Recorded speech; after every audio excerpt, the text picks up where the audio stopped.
Hello. Hello. Here I am. It's gonna be a short stream today, I think.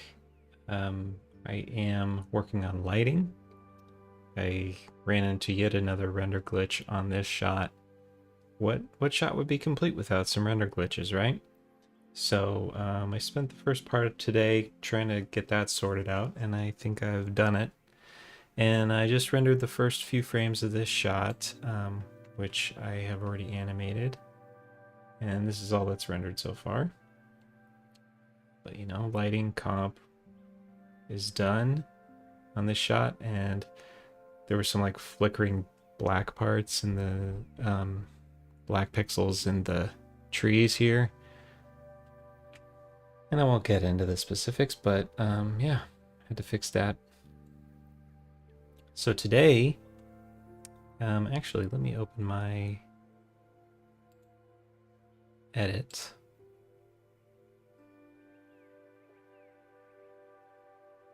And we'll just wait for Resolve to start for a second.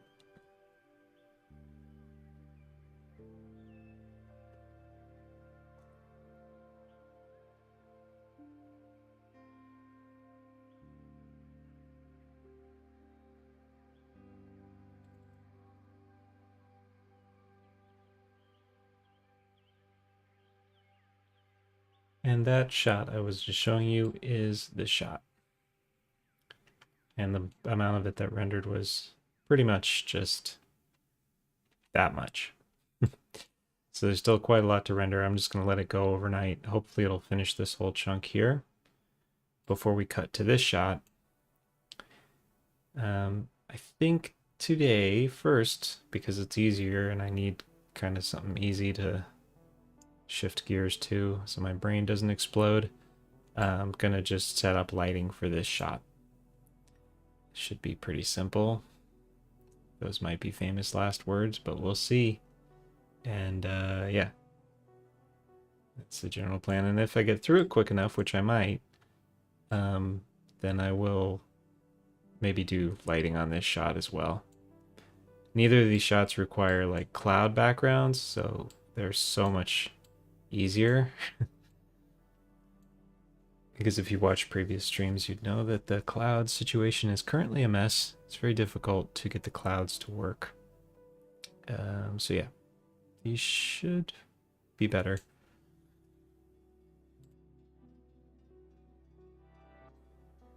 So yeah, this shot I'm gonna light first. This shot 420 man, and this shot 410. Maybe do that one too. And then overnight tonight I'll do this. And we're rendering at 15.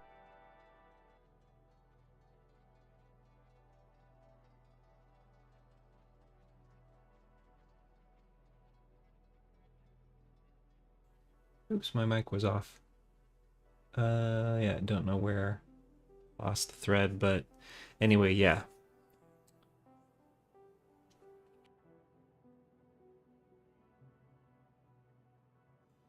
Oh, I see what happened. Okay, I think I was not muted for most of that, so we're good.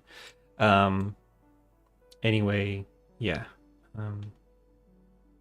So yeah, this is kind of what the full quality render will look like, and maybe I'll get through the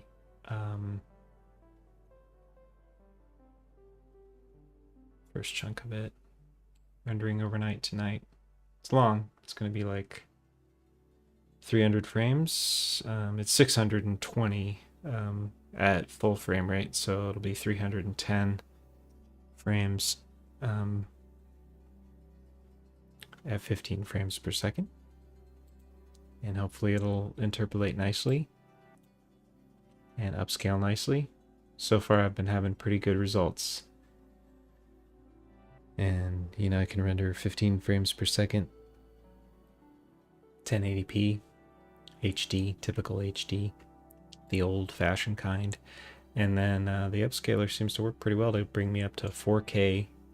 Looks good. So yeah, that's a little update on what's going on, and let's get into it. So I'm going to open a fresh Blender. And I'll turn my keys back on since I am not typing anything in particular. Where is that?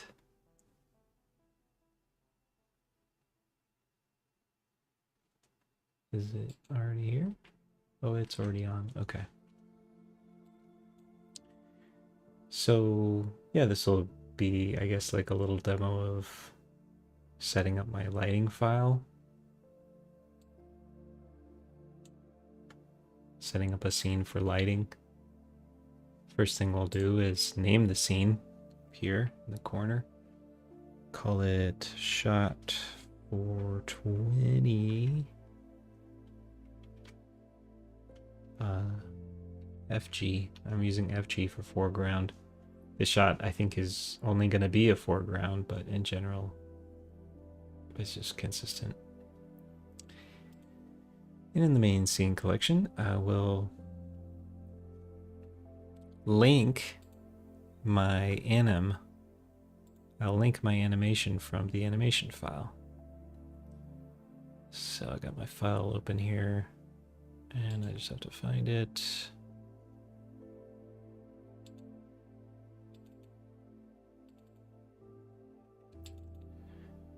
Anim collection, shot 420 anim.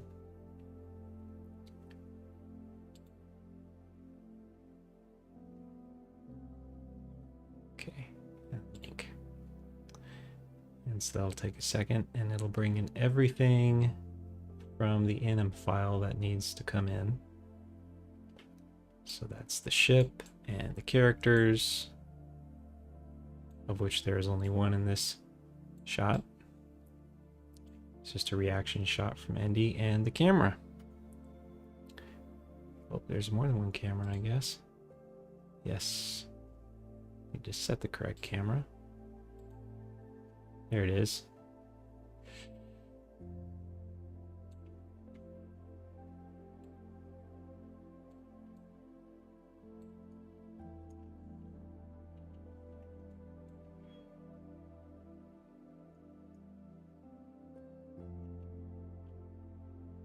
Okay, so that'll be our little camera to look at lighting. And this will be our camera to set up everything with.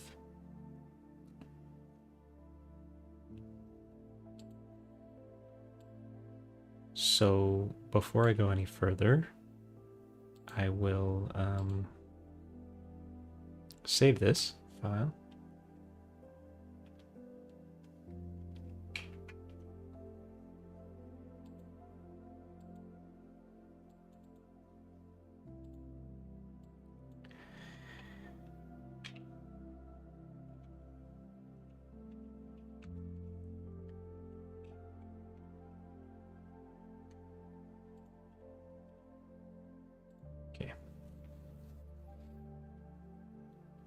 My scene is saved. So the reason I rendered this other one first is because I'm going to use it kind of as a guide for, you know, how these characters are going to be lit in all the shots. Of course, it's going to change to look, you know, like to get the best look as I can for every shot, but I'm going to be using this as a general guide for how it all fits together. And if you look here on this like flagpole, you can see kind of where my sun direction is coming from. It's kind of like behind camera, upper right a little bit, but still kind of low in the sky because we're doing a sunset. And so I'll just kind of eyeball it to match this so that the main key light is coming from kind of the right side. Although the light on Indy is very flat, which is on purpose, I will have it just be slightly stronger on the right side of Indy's face. Yeah. So that's the lighting plan. And the first step to that is to create a collection. Call it lights. I make it yellow.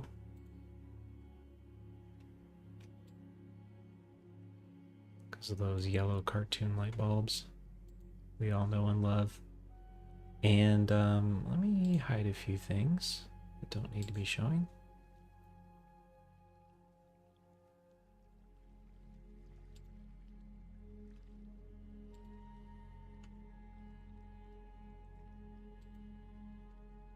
Don't think I need the ship rig showing it all in this shot.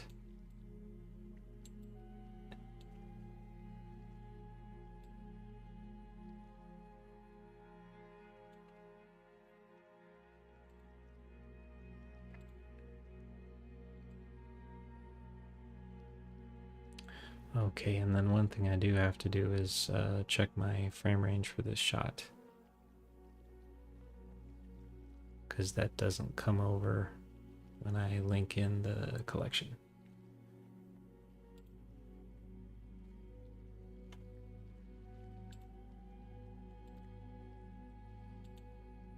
Oh, actually, I already have it written down. So this shot goes from 2096 to 2235. That's the frame range. 2235, 2096. So there's our animation. Just like it's supposed to be. I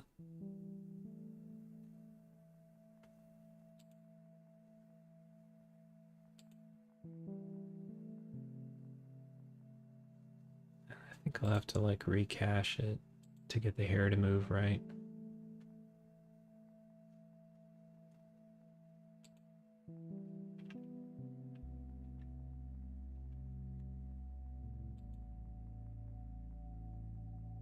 But I will try just copying it first. We'll have to reopen the scene.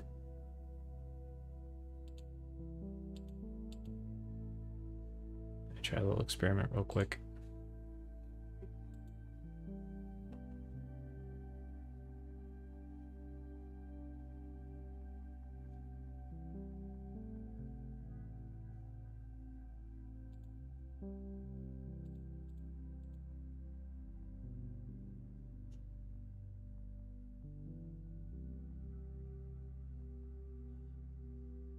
Oh, it's like I must have saved that in the wrong place because I can't see it. Please stand by. Let's see where I saved that. Sequences, light, 420. Oh, okay.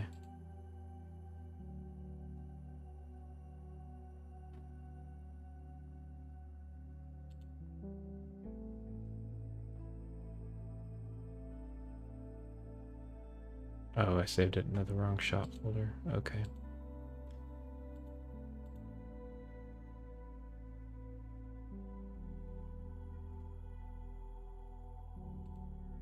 There it is. I found it. Okay.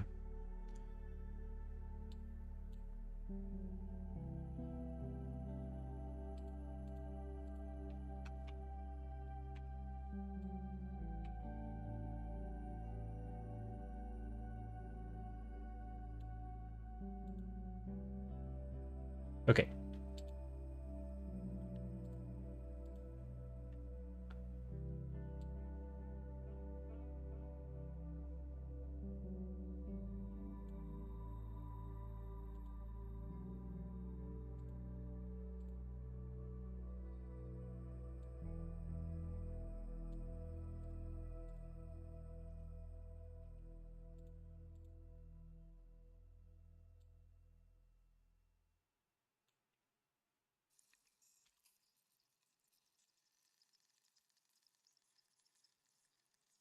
Probably gonna lose my cache when I do this, but just try it anyway. It's easy and quick to recache it.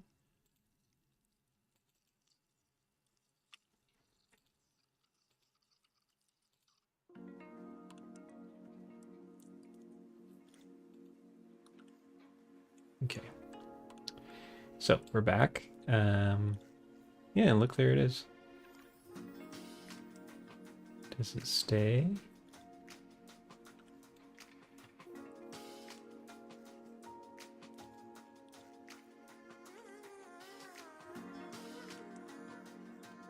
Yeah, looks like it's working. Amazing. We'll see how it goes. It might twitch out later. But for now, anyways, we have our little cache of the hair kind of waving a bit.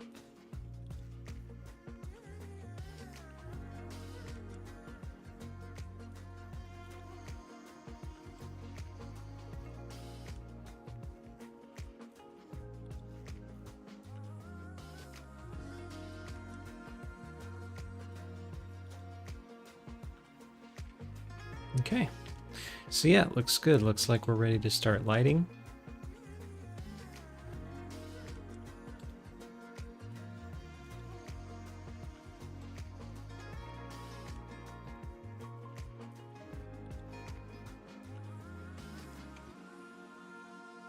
So might as well just give this another save for good luck, and let's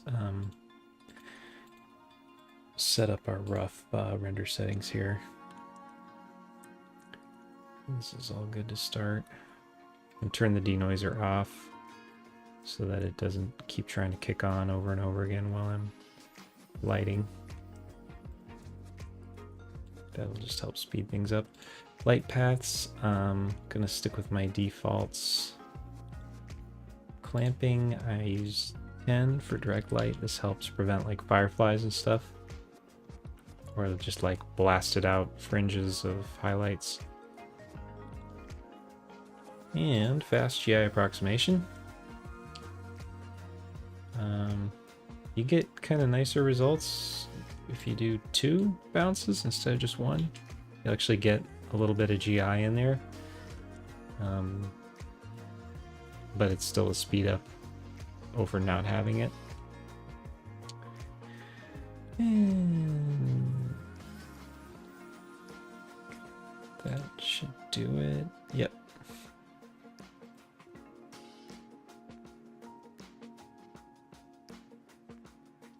So I'm going to use this add-on called Physical Starlight and Atmosphere. This generates like pretty skies without having to do a lot of work.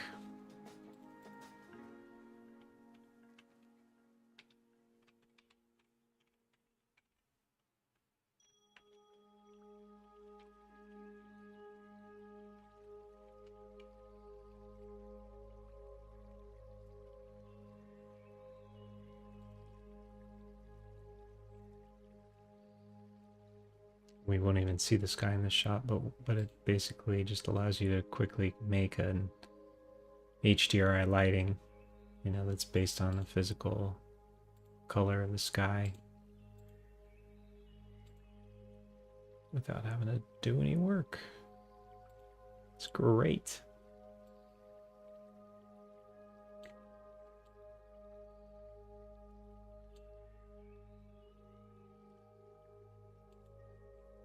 We're not going to see the ground, obviously, of the HDRI in this view, but it does affect the color of the render because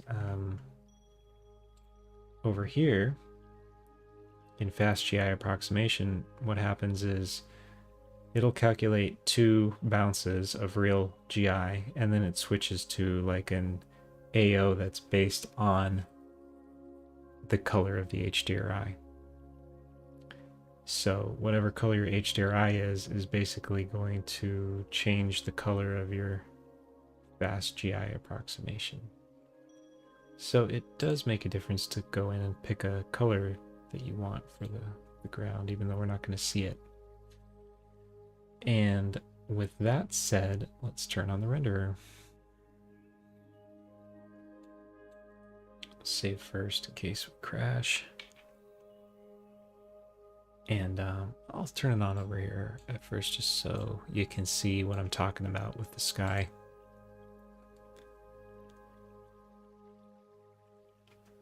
So yeah, this gradient here is being procedurally generated.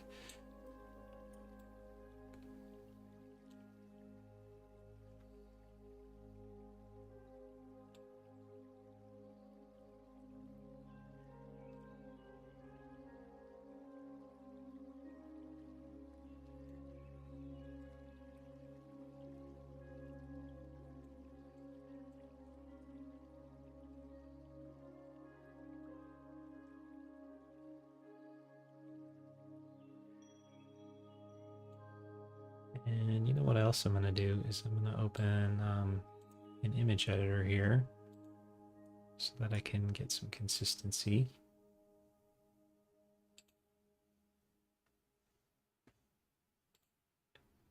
And I'm just going to drag in a frame of my previous render.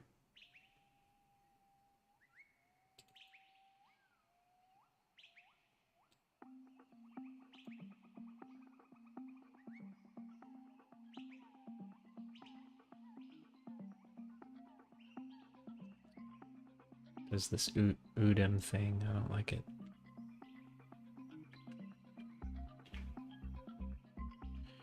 Ah, shit. Shit. Hold on.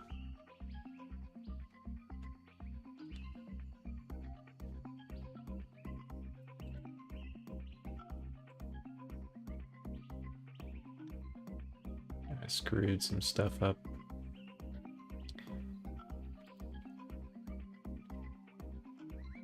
Gotta close this again.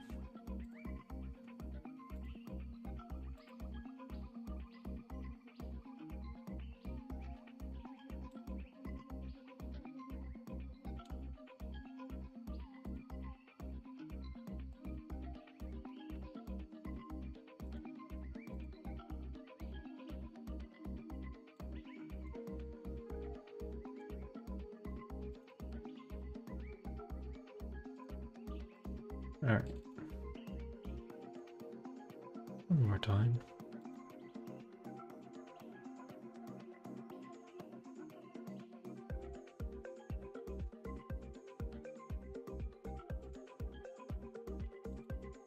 Okay, I'm not using drag and drop because it does this weird UDEM thing.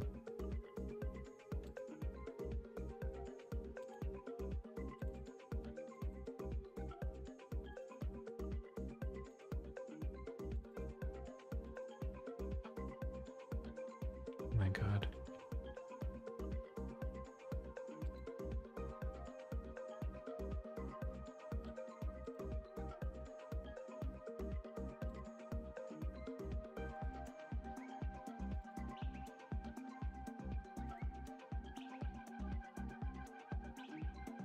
Okay, man.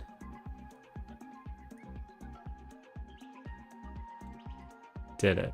I opened the file. I'm so skilled at this. All right, so now that that is here, I can take a closer look at my lighting and match it a little easier.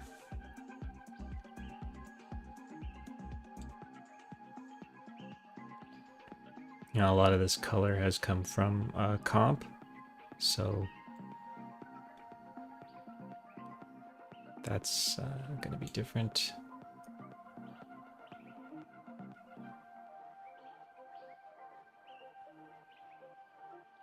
And you know what? In fact, what I might do is open my other lighting file from this shot here and match the same vertical angle of the sun so that I know that the color is going to match when I bring it in, and I can use the same comp settings. So that'll help.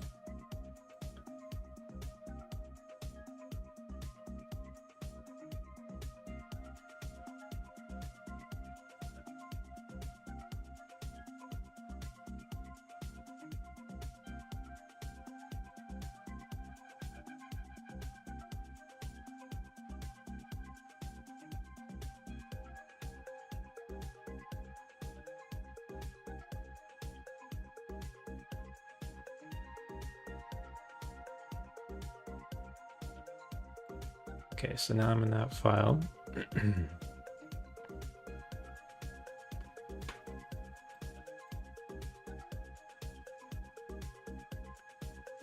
And let's just take a look at what we got. So, yeah, minus 87 degrees, 292.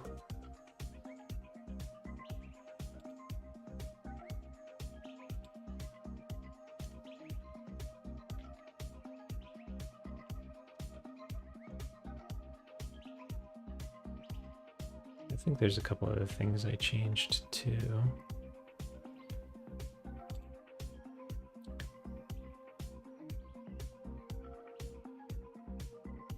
Atmosphere intensity 8, I think that's the main other thing I changed.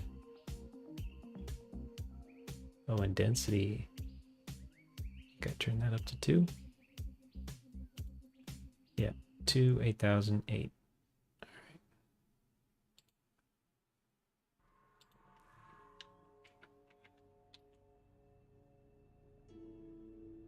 So now this is a good starting place for us to get basically the same color lighting in both shots, and if I reuse all the same comp color correction nodes, should get a pretty consistent result.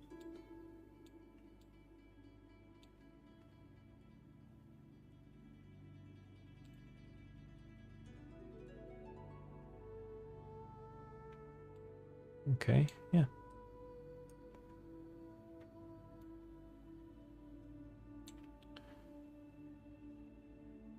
So yeah, that's the idea.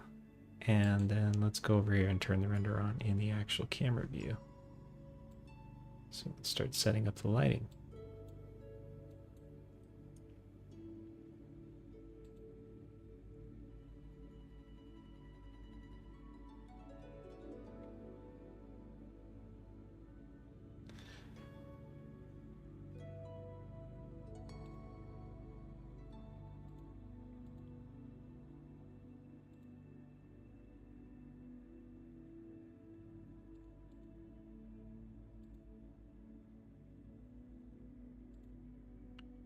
So I think the first thing I'm going to do is turn up the intensity. And I think I added in extra key lights in the other shot to make that happen, but I don't really need to do that here because the reason I didn't do it over here in this other shot is because I didn't want to raise the intensity of the whole sun and brighten up all the buildings as well. I just wanted a key light on the character, but here that's not so much of an issue because it's just the character. So yeah, I'm going to brighten up the sun. Let's turn this up, I guess, to 3 quadrillion, and I'll bring it around the front a little bit more. Just kind of cheat it a little more.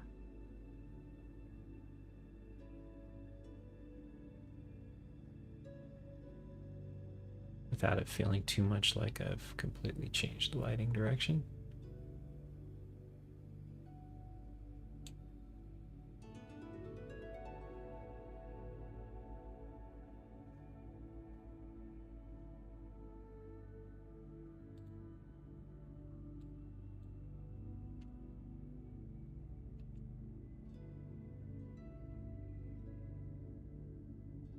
Yeah.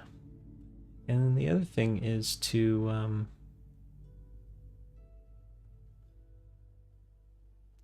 Check, I think I brightened the atmosphere intensity. Oh, that's already here. Okay, good.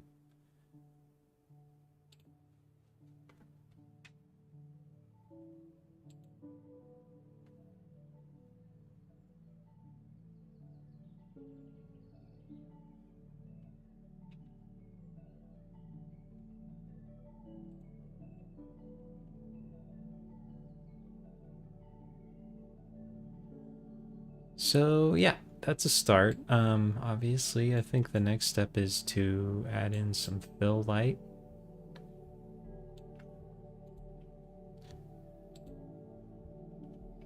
So we'll go ahead and add an area light.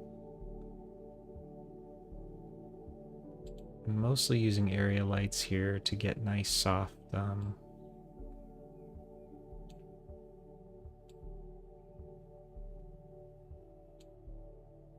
soft lighting, kind of flat lighting in general. We'll keep these characters kind of flatly lit because I'm not going for a lot of big detail and like wrinkles on their faces or whatever.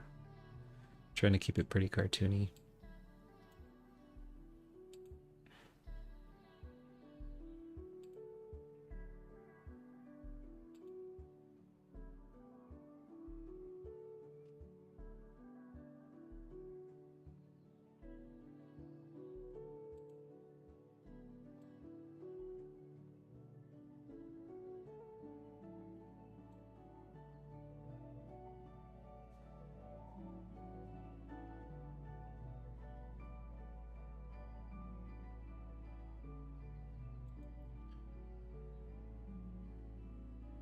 I would like this to be a little darker, so I might turn the sun down and use another key light for a fake sun after all. So I'm gonna turn this back down.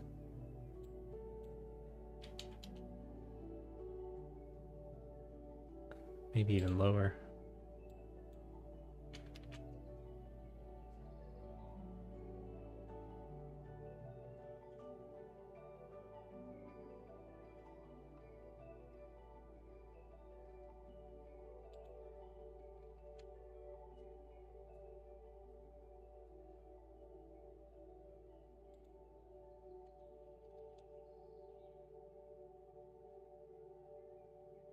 Yeah, maybe just flatten it out a little bit more with that. And then, yeah, another key light.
Yeah, something like that maybe.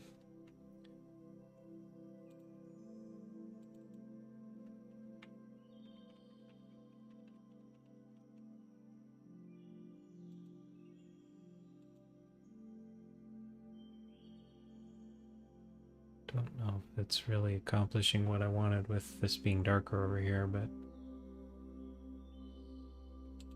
I think it might be a little better.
Okay, so I don't think we need to mess around with the rim light yet. Might not be a bad idea for this shot.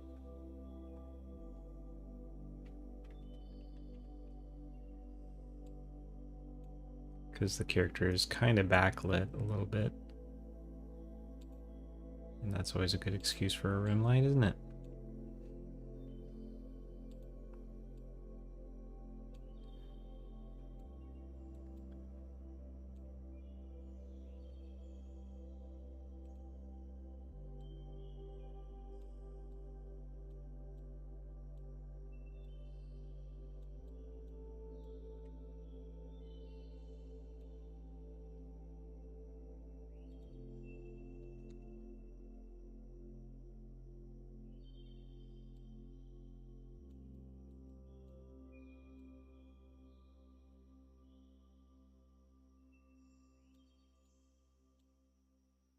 Yeah, that would be... Let's try to get it smaller so that it's not hitting the ground. Aim it up a little bit, maybe.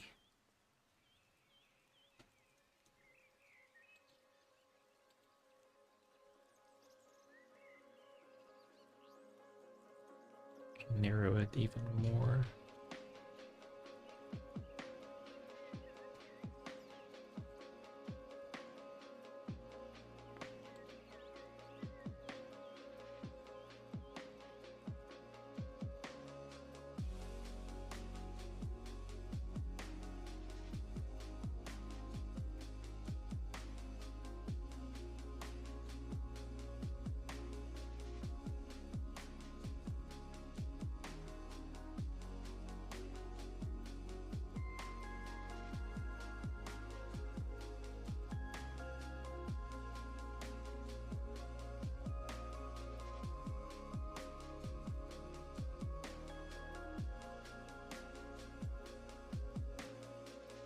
Yeah.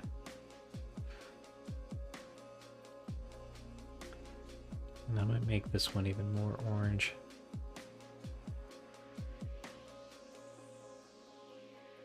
For sunset purposes.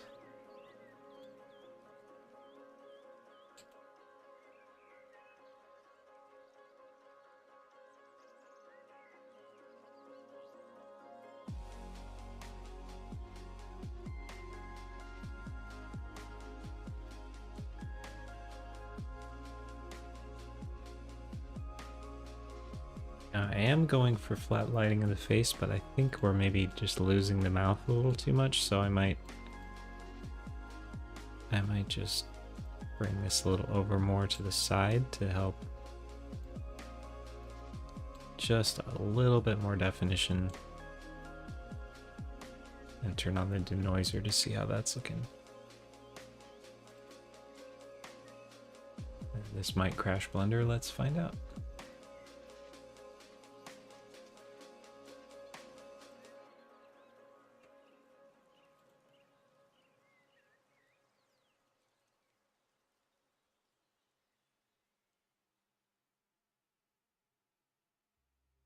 Yeah. I think this rim light is overkill. I'm going to turn it way down.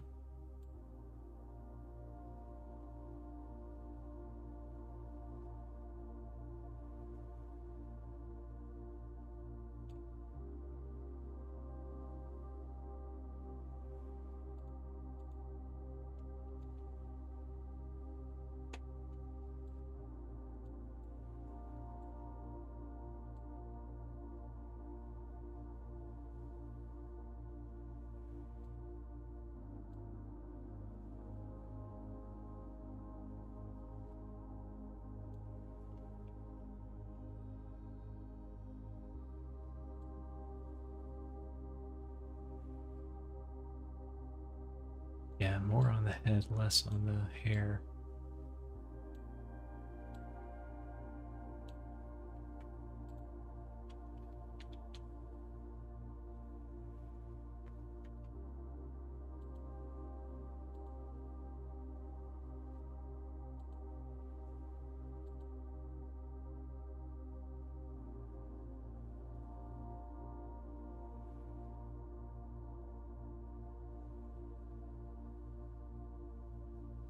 Yeah, something like that. I feel like that looks pretty good for the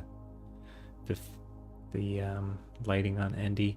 The next step is to adjust the eyes so we don't have all these glossy highlights, and I'll also change my settings so that they aren't quite as shadowed. They'll render just a little bit brighter.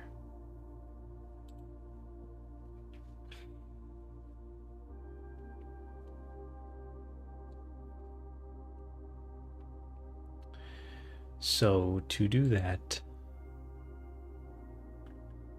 I go in and put in some overrides.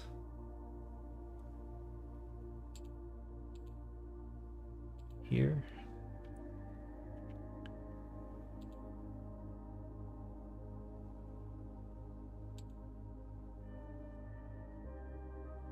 And this always generates weird extra stuff.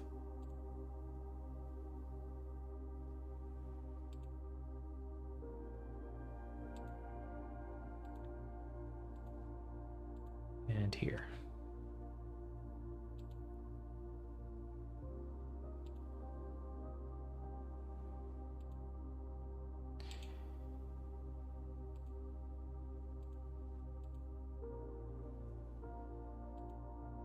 And finally here.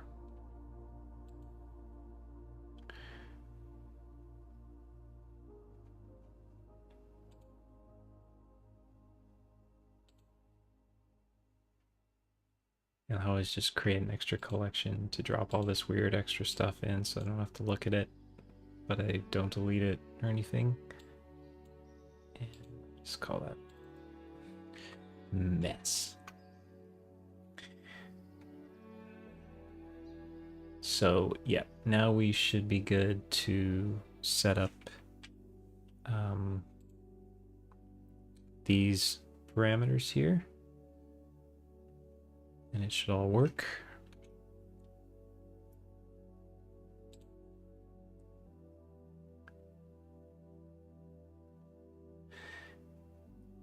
So what it does is, like, I think I'll pretty much turn render glossy all the way off,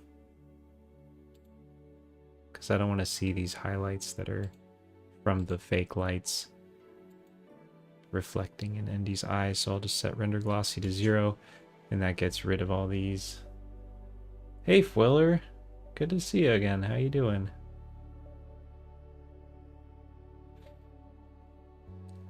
And then yeah, render shadow to like 0.9 is usually what I do, and that just helps lighten up the eyes a little bit without losing all the shading. Doing well. How about myself? Also doing well. Yeah, I had a nice talk with someone today about ideas for how to move this project forward, kind of related to what we were talking about yesterday. So yeah, it was kind of exciting. I mean, nothing that's actually like happening yet, but just kind of exploring those options some more. Yeah.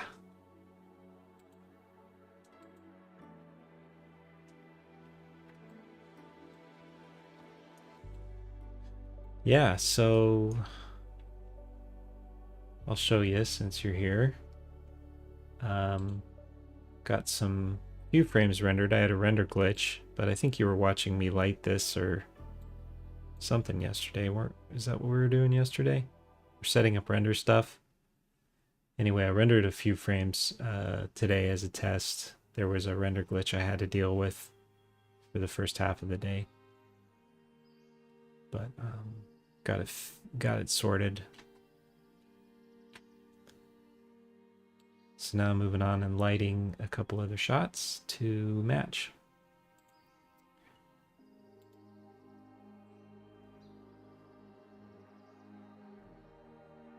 More trouble, yeah, what do you know?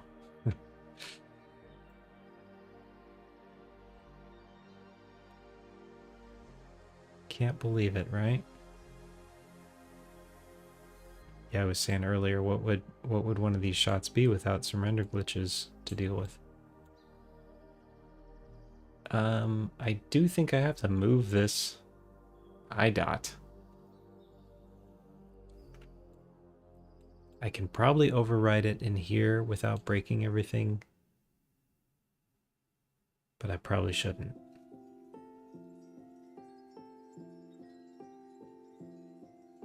Should probably do it in the anim file.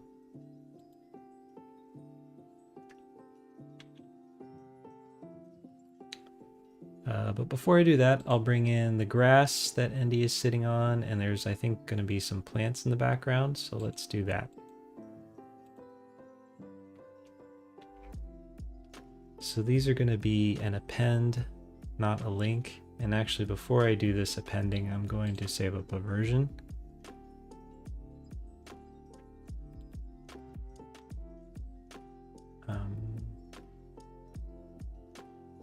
And in order to not lose my cache, I'll have to close and reopen it.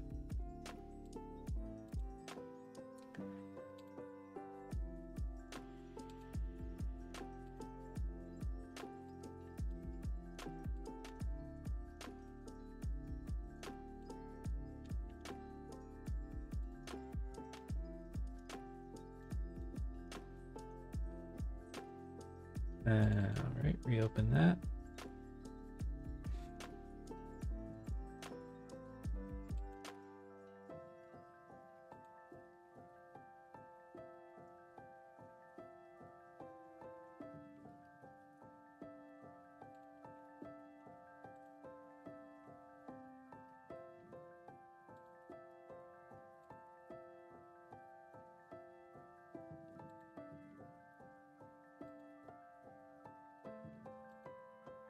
There we go.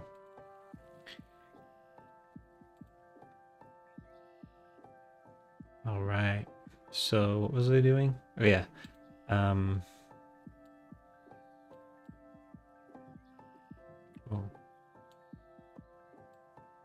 Okay, yeah, cache is still there. That's nice. And now we're gonna append a couple things. We're gonna append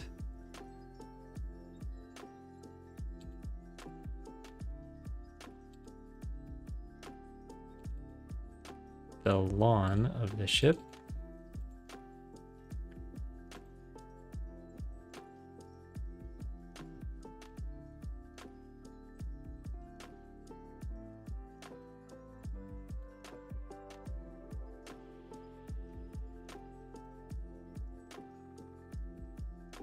Okay.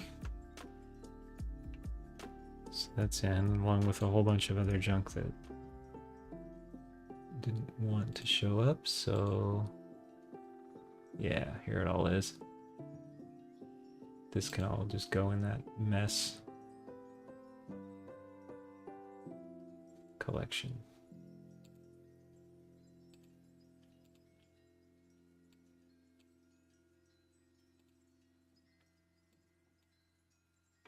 All right. And there's also going to be, like, I think part of the tree and some of the flowers here are also going to be showing behind Andy. So I'll also append that in. And when I append these in, I'm unchecking localize all, so it doesn't actually append all of the assets. It only appends the arrangement of them, and it keeps the assets linked. So that way I don't have each of my files like 400 megabytes or whatever. It keeps the files nice and small, keeps backups easy. I can keep a gajillion backups of everything so that when things break, I don't lose it. So we're going to do that again with where am I going? Let's see, append ship trees. Yes, very fancy. Took me a while to figure it out. One of my many weeks of like workflow troubleshooting. So yeah, if I'll show this real quick. So in my thing, in the side panel here,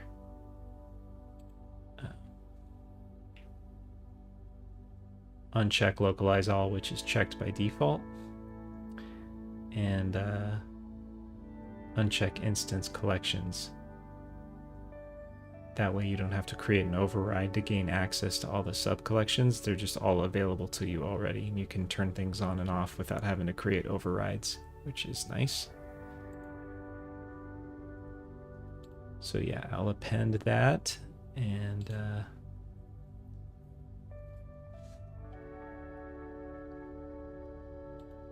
yeah, the benefit of doing this way is that I've got about,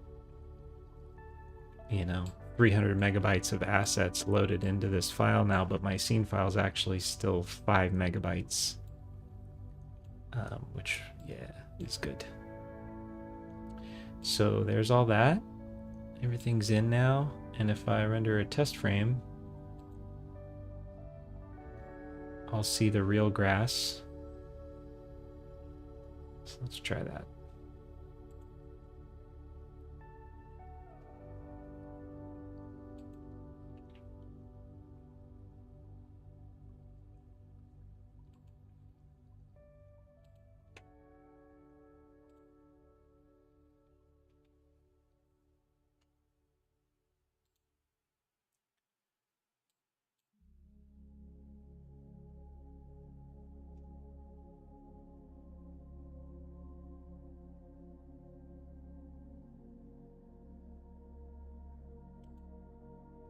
Are you rendering the off-screen characters? I am. Okay, I gotta fix that.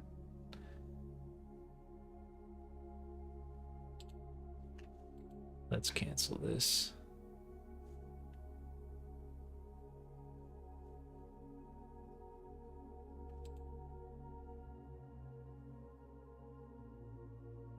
So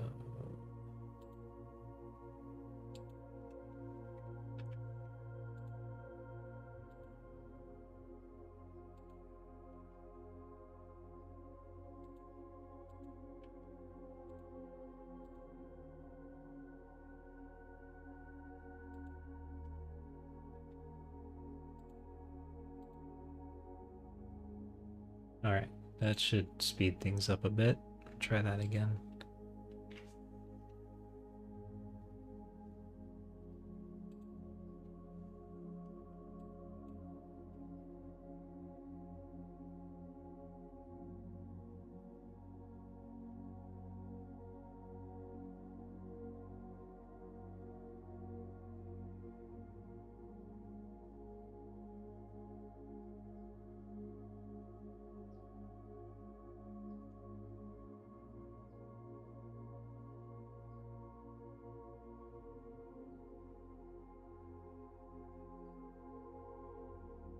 All right.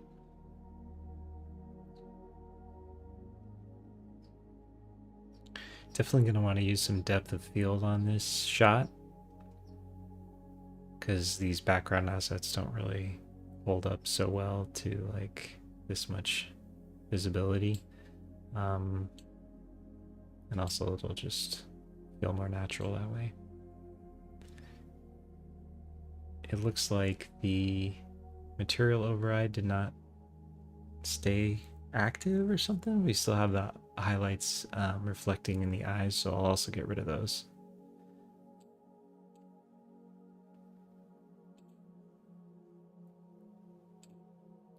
And yeah, let's take another look at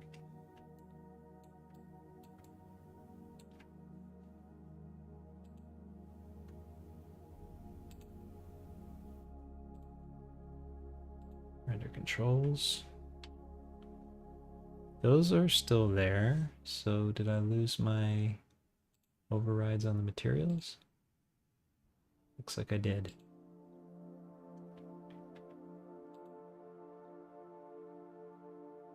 Interesting.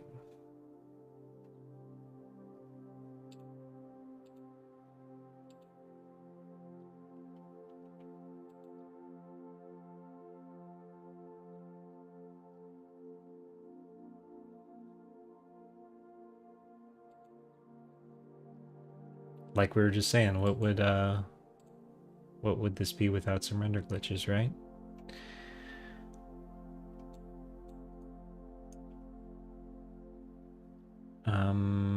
Okay, so yeah, depth of field. No camera movement in this shot, so I don't need to worry about like setting a animated target or anything.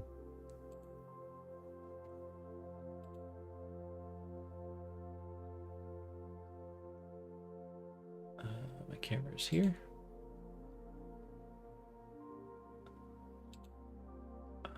What I'm doing so far in these lighting files is I'm actually duplicating the camera and making it local. Making a copy of it, in other words. So that I can move it around and edit it without worrying about overrides. And in some shots, I'll need to link it between scenes and stuff, and it's just easier to do that this way. So...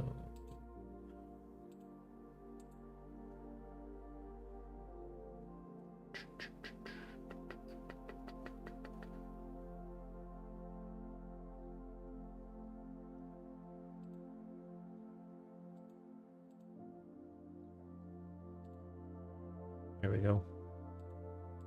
All right.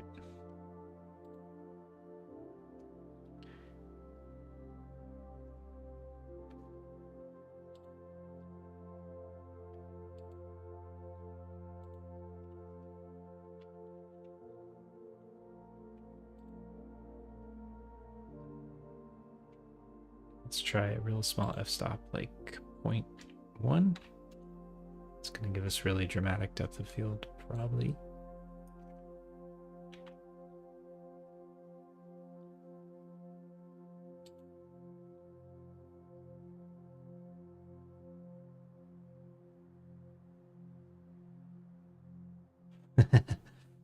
Perfect.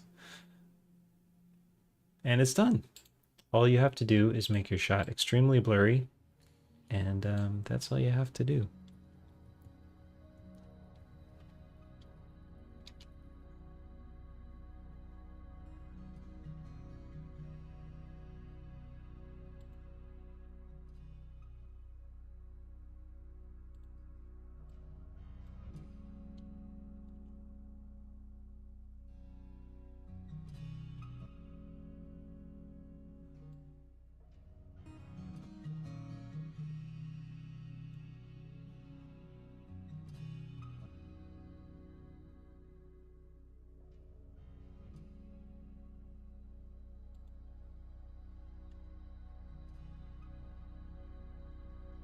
Okay, now let's try that with take a look at what the grass looks like.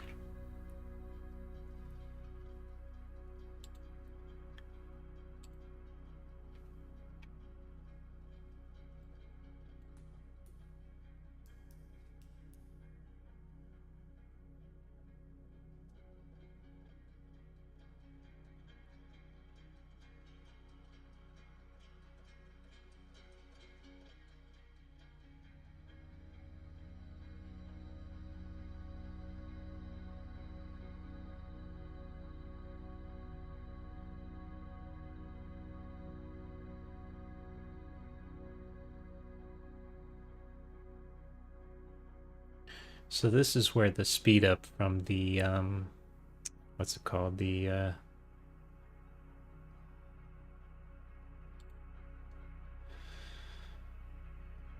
fast GI approximation comes in. You'll notice that the first like few samples were super slow to render, and then they sped up quite a bit, and that's when it takes over from that second bounce and switches to the fast version. And yeah, I think this is what I was going for this shot. There's going to be some color correction in comp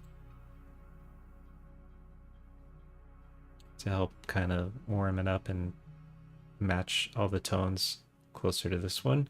But this is kind of, yeah, I think this is the idea.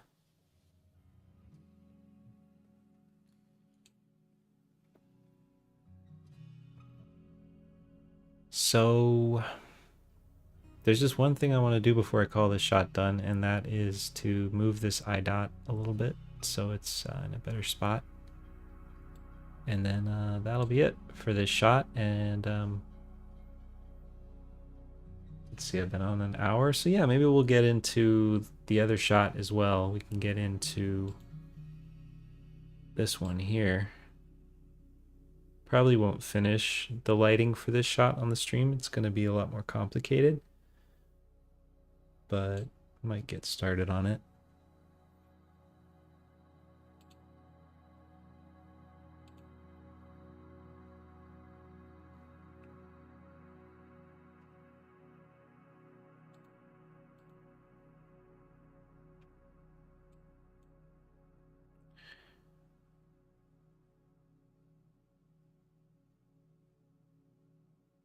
Yeah.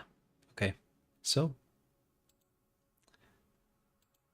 that's good for that.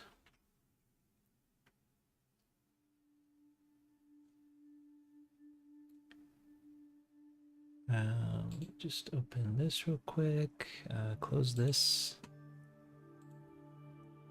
And I'm going to open my anim file and I'm going to try.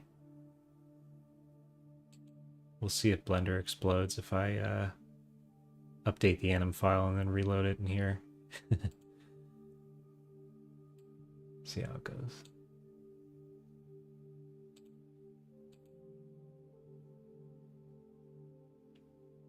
Save this again.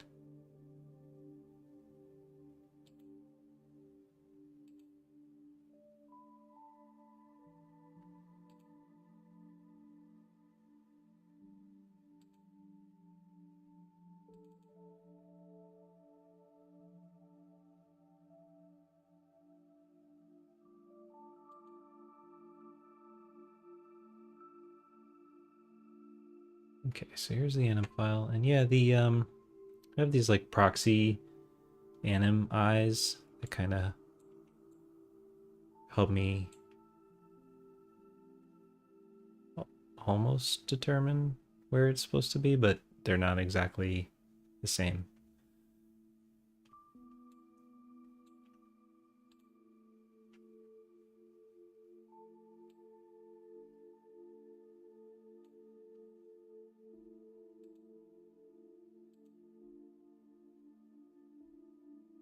So yeah, let's see.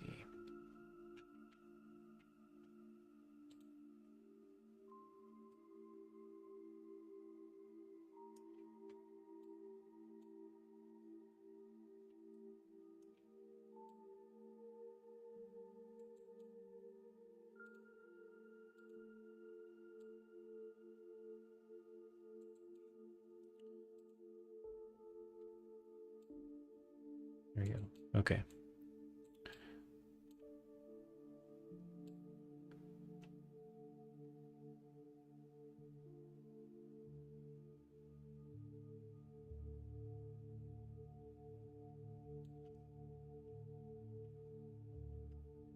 Yeah, okay. I bet that's gonna do the trick, and I probably need to set a new key.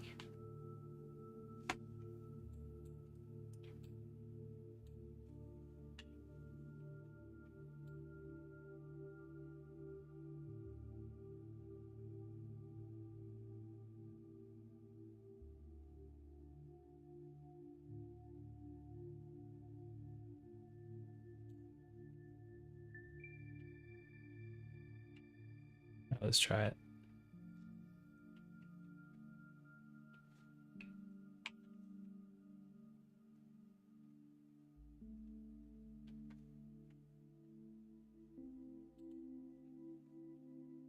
Save and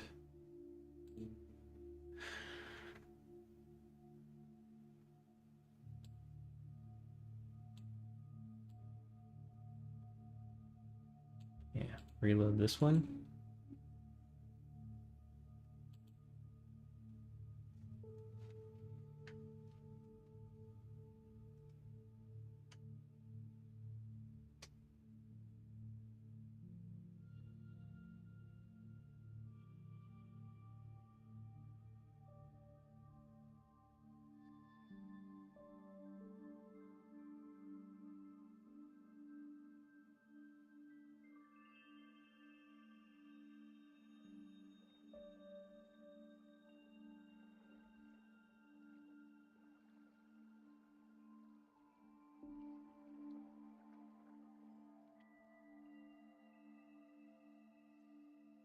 Yeah, it's got a lot of stuff to think about.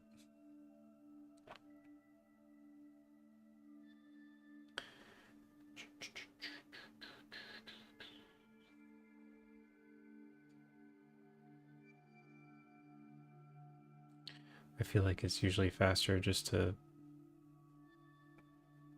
reopen the file. Yeah, and I got some error, which is always nerve-wracking. So let's hope nothing broke. But anyway, let's take a look.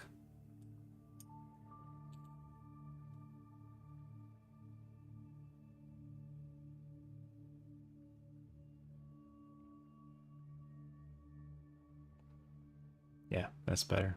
Okay.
That's fine. Okay. I'm calling this shot done. And probably render it not tonight because I'm going to render the rest of shot 400 tonight, but probably render it in the next couple nights. So yeah, that's that. That's lighting a shot in this project. A really easy one. So I'm going to take a little stretch and water break for just a couple minutes, and then I will be back and I'll start the other shot. And we'll see how far we get on that.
Okay, back from the break and gonna start a new lighting shot.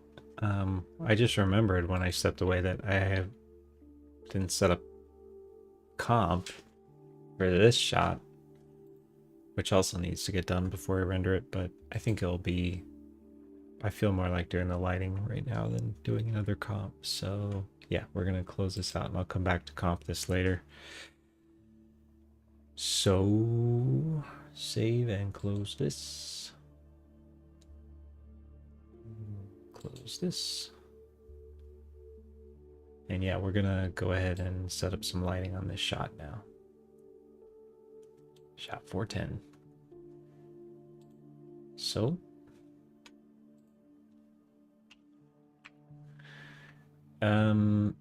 let's start another blender.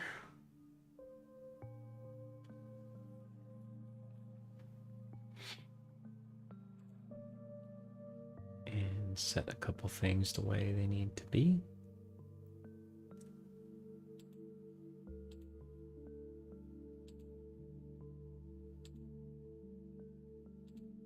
Turn on simplify. Set that to 10.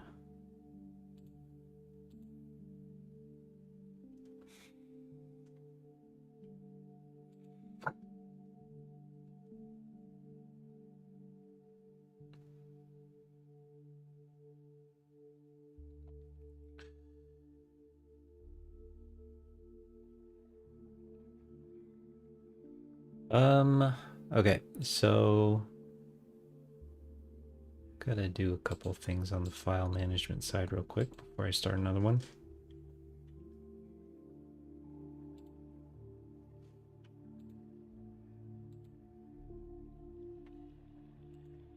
Save this one.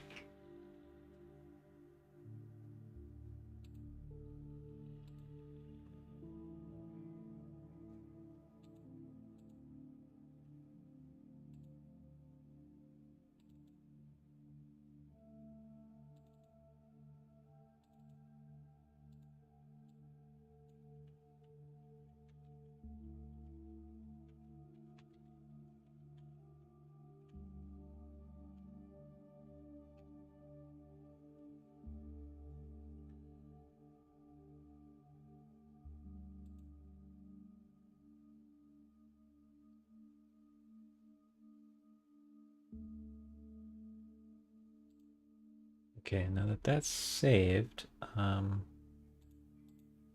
gonna copy my cache over real quick. Be ready to start bringing stuff in.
Oh, I think I did that a little too soon. Move that back.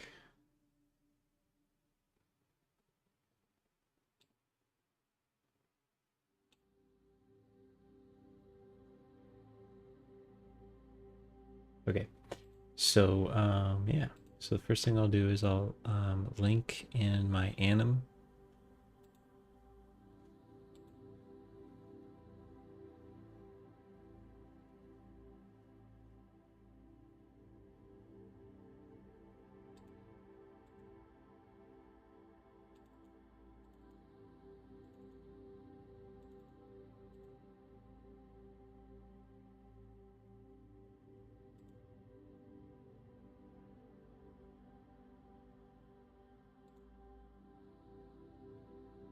That'll take a minute.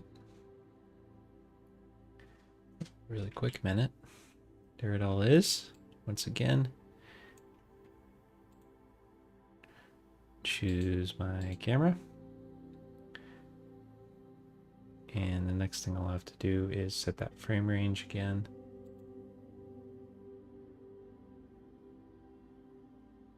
And we come back to this shot twice actually, so I'll just set it for the first one for now, which is 1619 to 1894.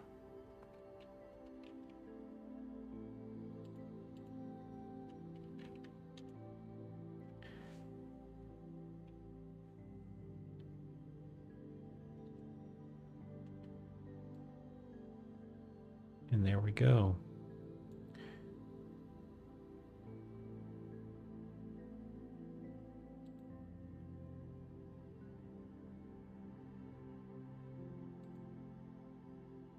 Okay, so now that this is in here, now I should be able to copy the cache and it should work.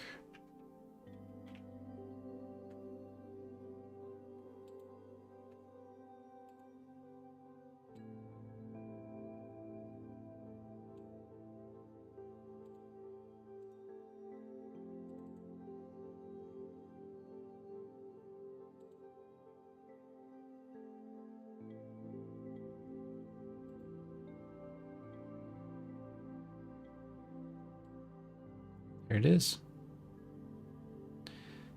It's just a little movement on their hair when they turn their heads and stuff.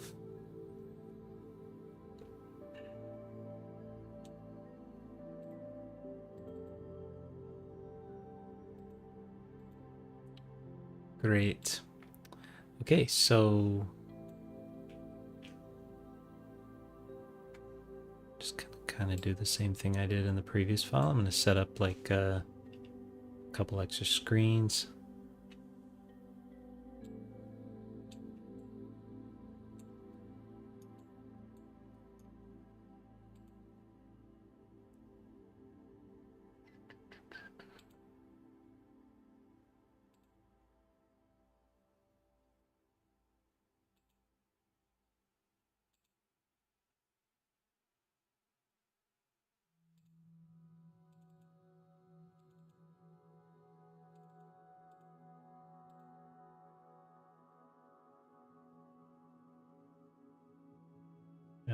Oops.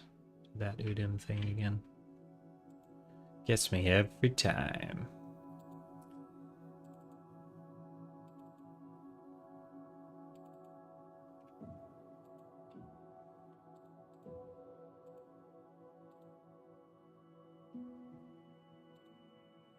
Alright.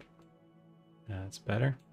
So, once again, gonna go in and just kind of start setting things up.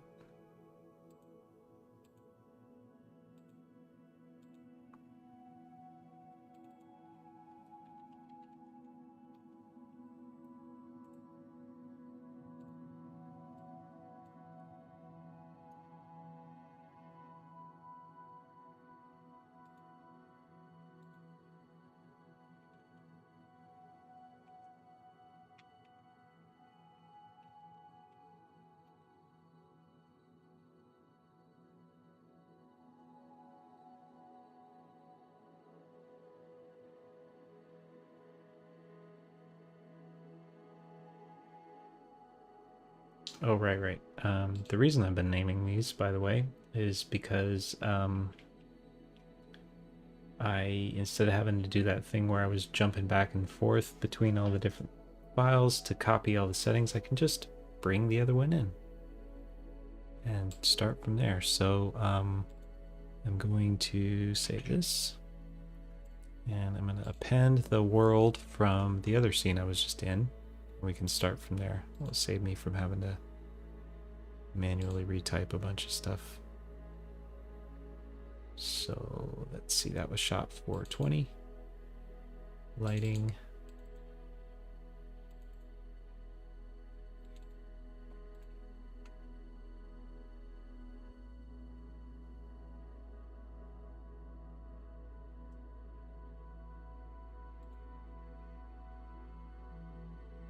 Okay, and that brought in the starlight sun already.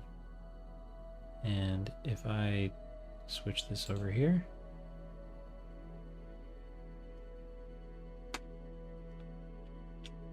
let's take a look and see if it's linked.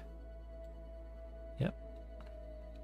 So you can see over on the left there, the sun direction is changing when I change this setting over here in the world. So that means should be all up and running. And do this again.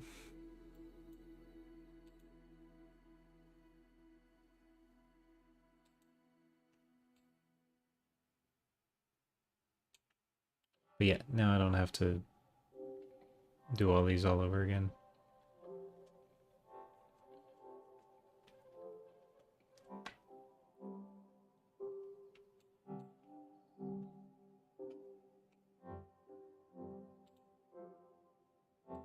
Except this.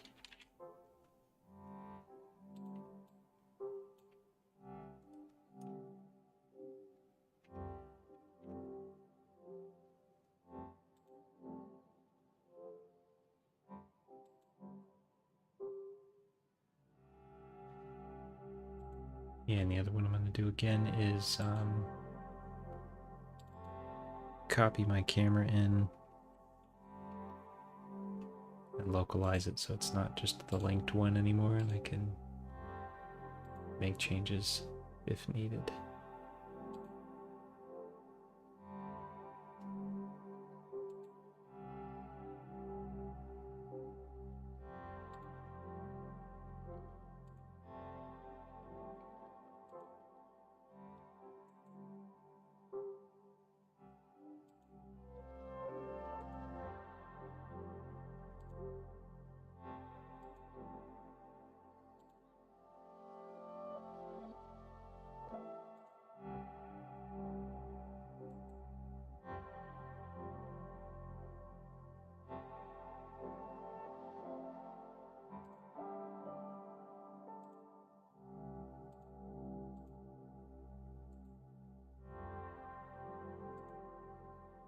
There we go.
All right, let's see what happens.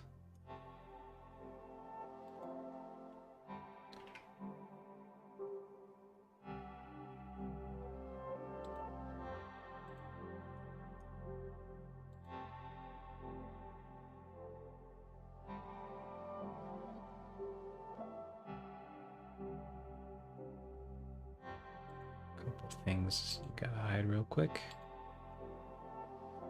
That.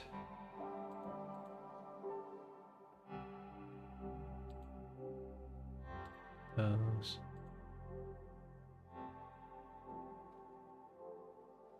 All right, so this is with just the sky, and this one I am gonna keep the sky color. I'm not gonna bother with clouds because there's also gonna be a tree here and never notice them, so it's not worth the effort.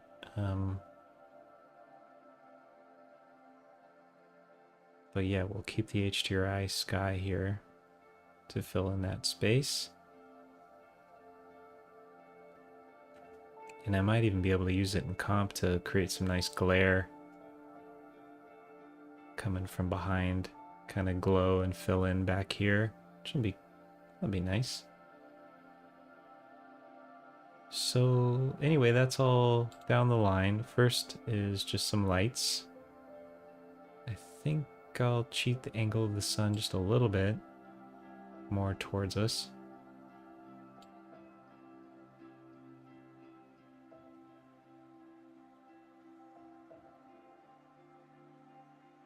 Which way am I going? Other way.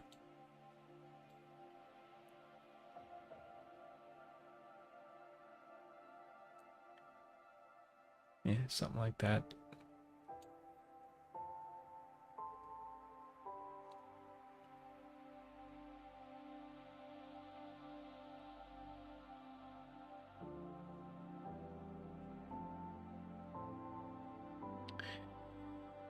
And I'm just looking at the image here, and we have this bright building in the background here, which I don't love. I might end up changing this because it's creating a lot of composition issues that I didn't anticipate. Don't necessarily want all the buildings to be dark, but it really kind of fights with the foreground. So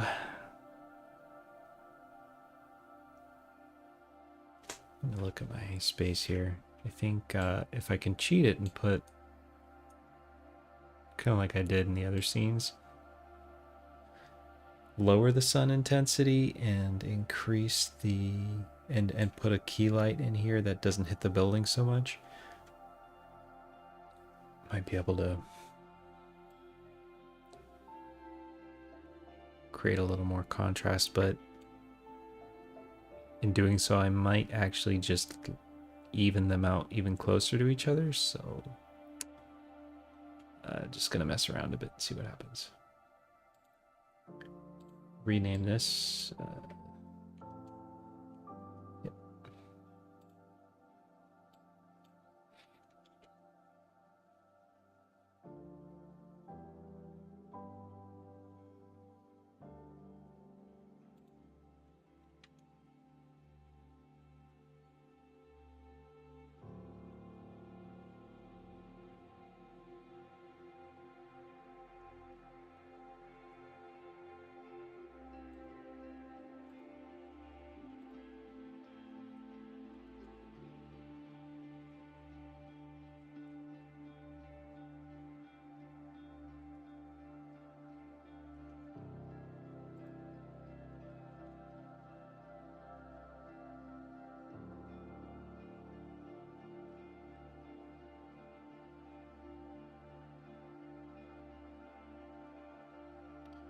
Yeah, I think I'm gonna just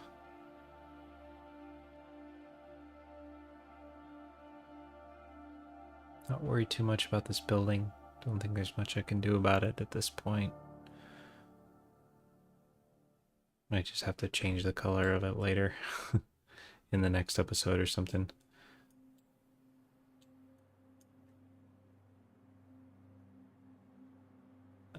But yeah.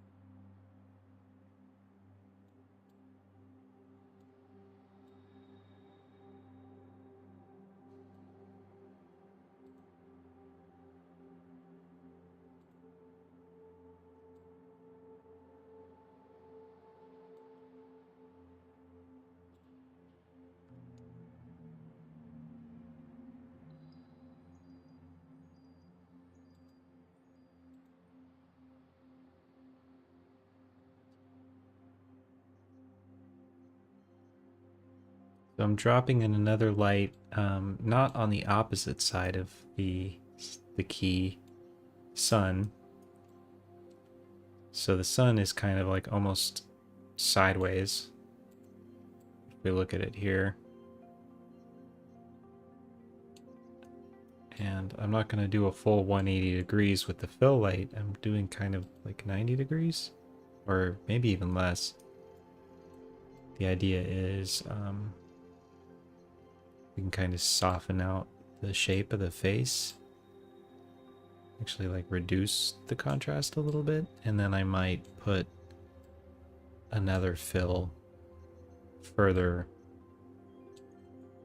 like, more perpendicular to the key light. So another fill that would come in here and be more like 180 degrees off the key light. And then what that will do is kind of flatten everything out and get rid of the harsh terminators. The terminators. We must deal with the terminators.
A little closer, but we're kind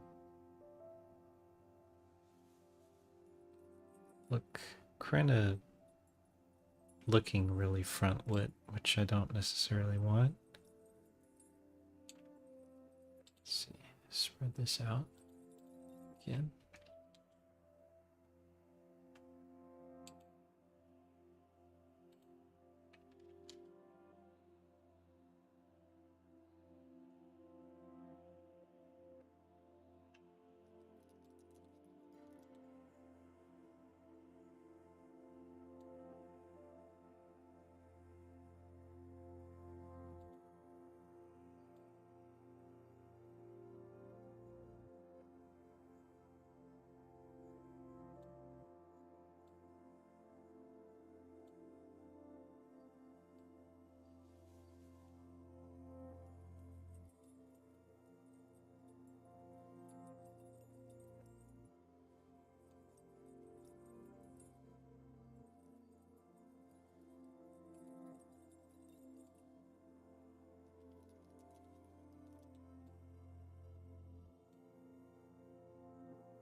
Okay, yeah, it's this one that's really creating this like front light effect that I don't like.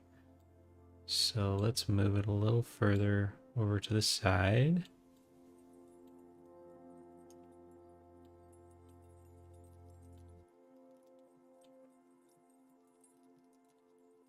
I just want to try to avoid like a lot of heavy shading that makes it look like a beard or anything like that. So it's like a balancing act to see if I can flatten it out without creating weird lighting.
Try try turning glossy off on this one and turning up the intensity, see what that does.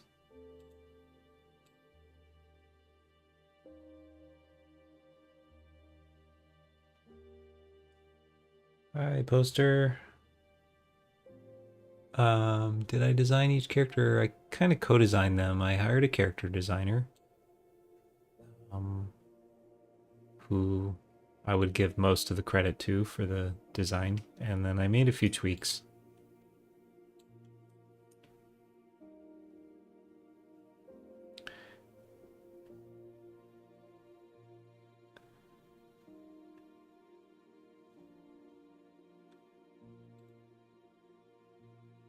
But yeah, I was really happy with the character designer I worked with. He's a really talented dude. Giacomo.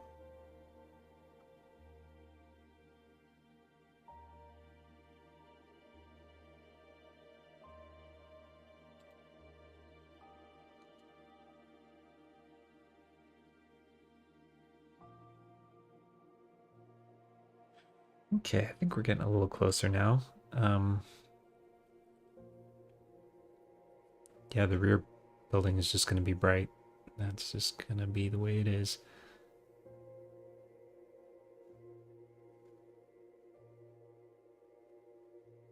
Great character design. Am I professionally engaged in animation? Thank you.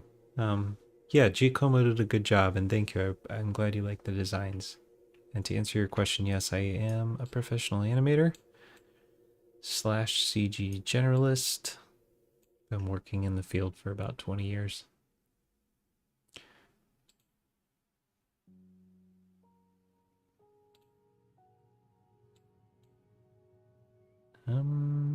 Yeah, maybe turn the sun up just a little bit more.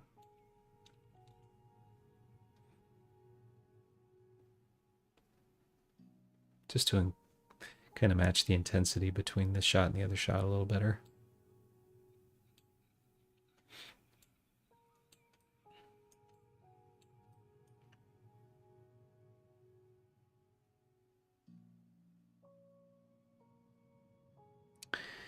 Yeah, so I think we're getting closer. I think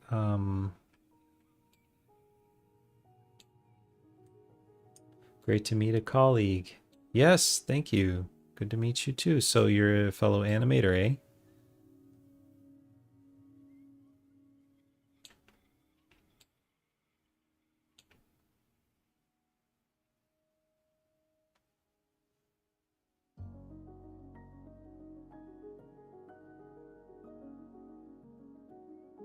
I think Andy back here needs another fill light. It's a little dark on Andy here.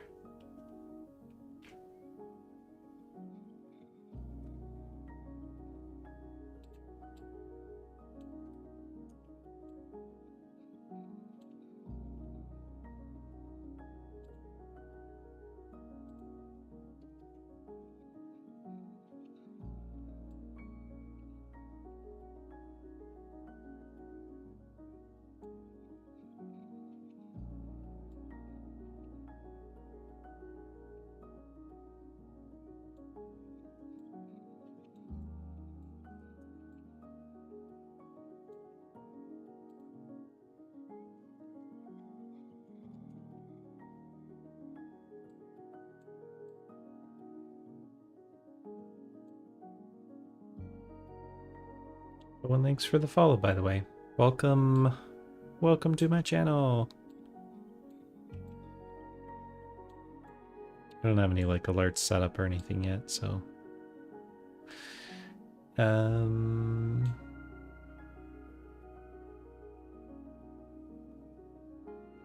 yeah, maybe less, just a little something, so that Andy's not in the dark. Yeah, that's better.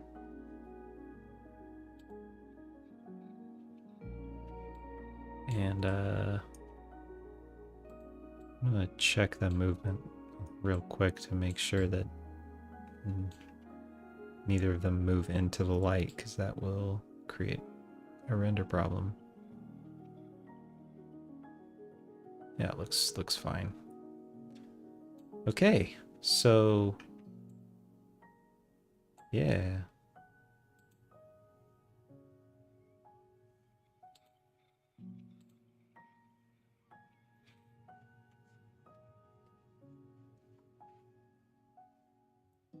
I think that's a good start for lighting. So the next thing I'm going to do is bring in the rest of the stuff, like the grass that they're sitting on and the tree that's behind them and everything. We created a small company 11 years ago, and I've been working in it all my professional career as a 2D animation director. Wow, amazing. That's fantastic. Good on ya. I'd love to check it out if you want to share. I'd love to see it.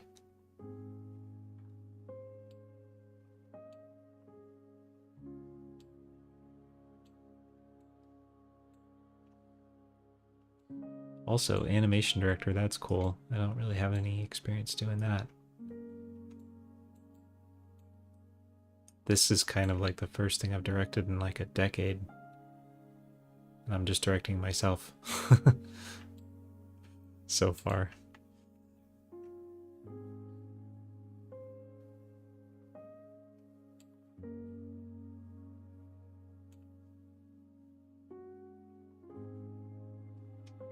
Okay, so yeah, I'm going to do my copying of stuff now. So we're gonna append some collections.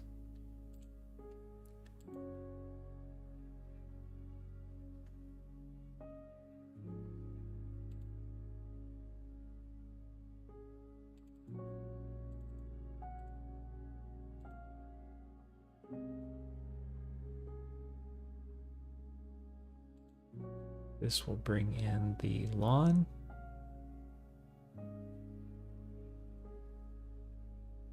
Okay, those are the proxies that are showing at the moment. And it always brings in this huge mess of other stuff. And I just tuck it into another collection here, so I don't have to look at it.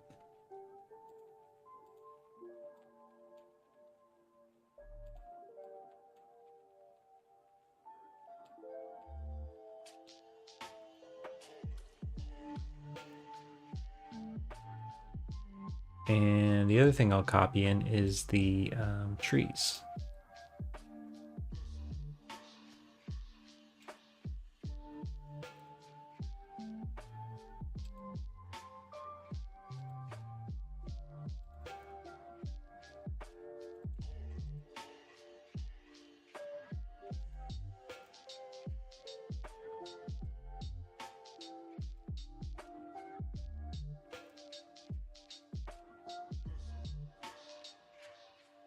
And they're there. Okay. So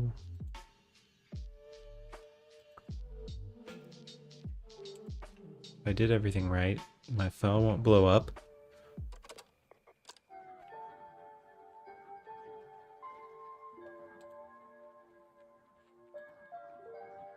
Our latest work is advertising for the Canadian company Milk to Go.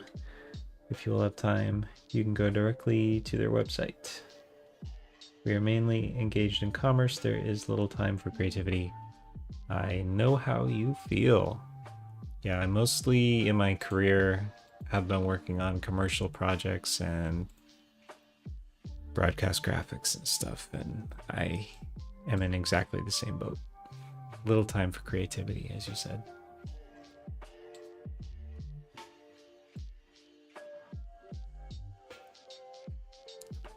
And I feel super grateful to have had this time to just take some time off freelance and work on something creative.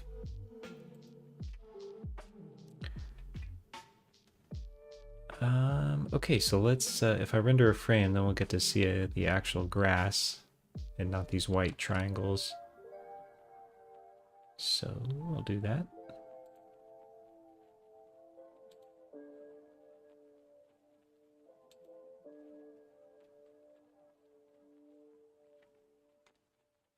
I feel like I'm forgetting something. Guess we'll find out in a minute.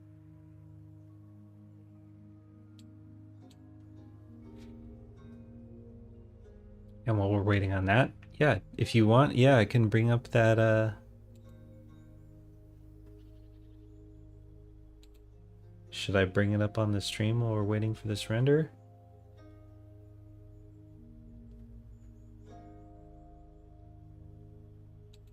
Milk to go.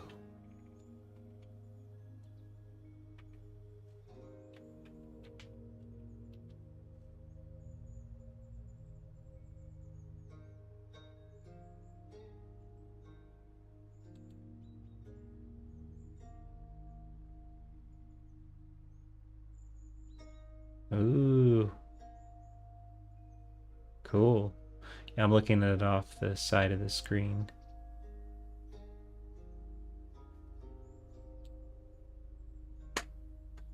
Bloop. Nice. So did you work on this? Our storyboarder suffers the most. He worked on the first season of Love, Death, and Robots. Oh my god. And is trying to drag ours into some kind of creative project. Those are so complex, those projects. I imagine that was a ton of work. So I know Robert Valley, who did one of the episodes, is Canadian. I worked with one of his friends, and would it happen to be the same episode? I don't remember the name of it. I just remember it was Robert Valley. This one's cute.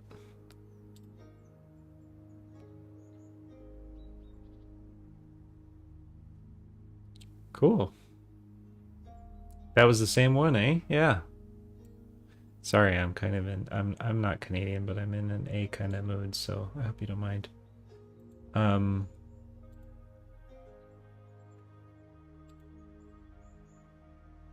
That's so cool. I love Robert Valley's work. I worked with his friend Daryl at Toonbox in Toronto. Yeah, and I did watch that Love, Death, and Robots episode because of being a Robert Valley fan, and yeah, I thought it was gorgeous. So good work. So did you do animation directing on that?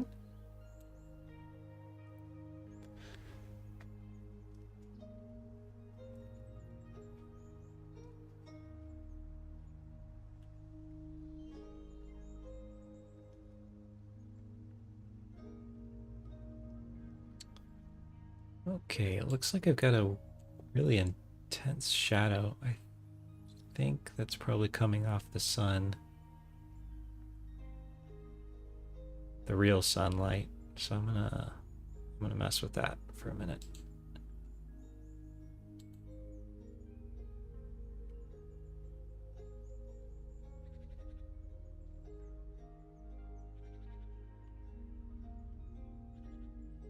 Yeah, there it is. Okay.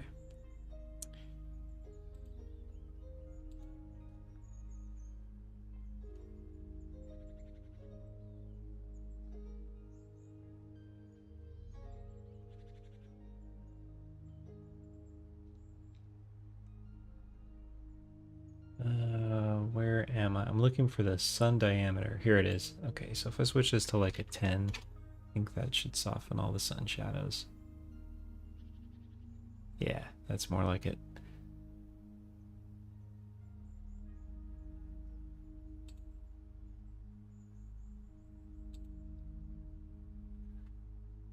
Okay, and then the last thing to do is to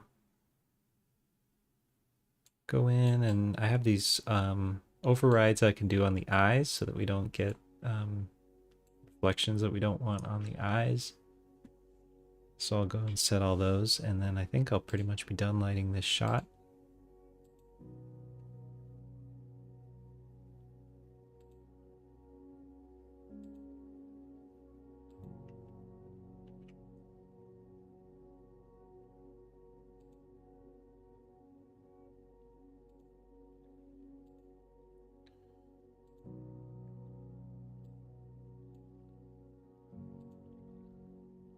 So we need to set an override here.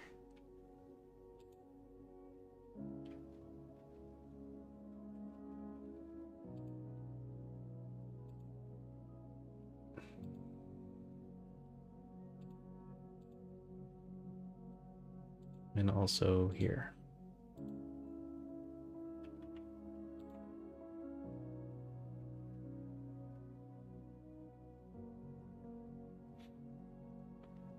He worked on a series about a train that drives into a tunnel and is robbed by robots in season 1. Oh, okay.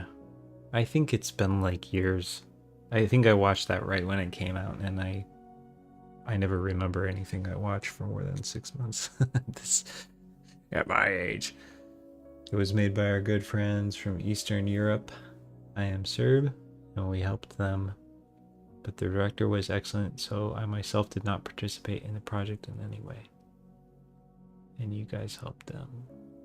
Cool. Well, it's cool to be associated with that project anyway. It's a really nice one.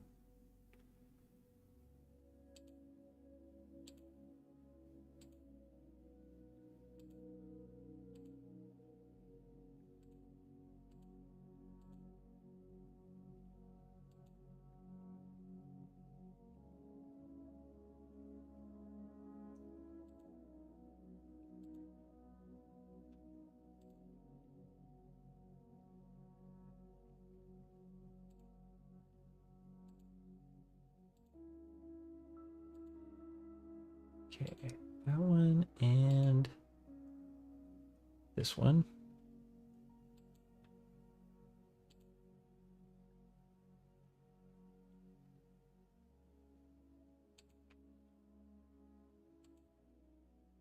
And finally, last but not least, we'll go ahead and do it with AMP for good measure because we might see some highlights there too.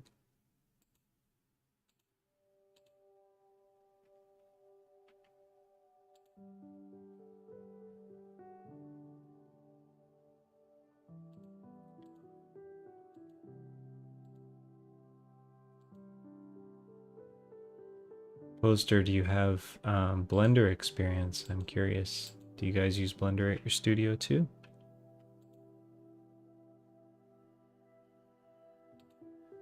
All right, so those are done, and it's great to meet a colleague on Twitch who is really dedicated to the field. Can I find your work somewhere? Thank you. Yeah, I agree. And as for my work, I would just say this is it. I mean, if you, I'm keeping this separate from my own kind of portfolio and my commercial work. I kind of want this to stand alone as its own thing. So, but yeah, if you want to go to the YouTube channel, there's an Instagram. It's all got the same handle, Big Bright Ship. And when this episode launches, this is the first episode of a series. Well, hopefully. And when it launches, it will all be on the YouTube channel.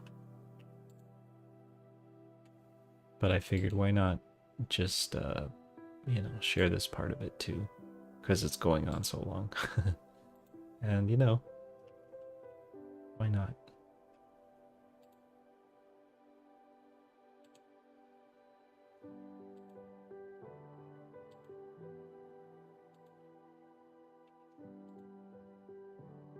Okay, so now I have my overrides on my controls here, so I'm going to save. And I can change all these at the same time.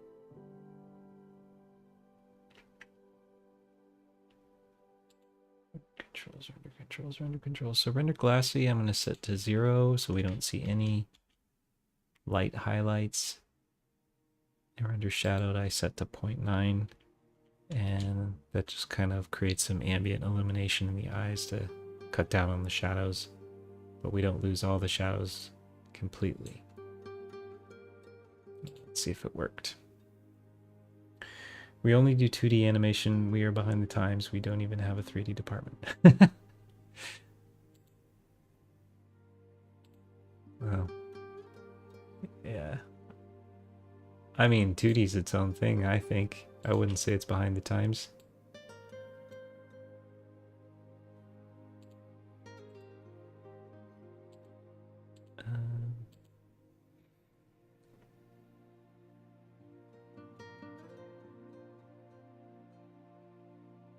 Oh, this is our first experience with the new style.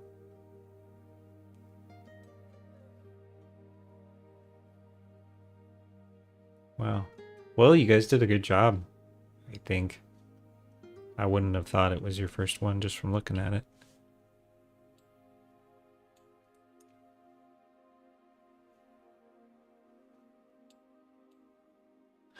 All right, let's take another look now, see if all those material overrides worked, and their eyes should be a little more clear now.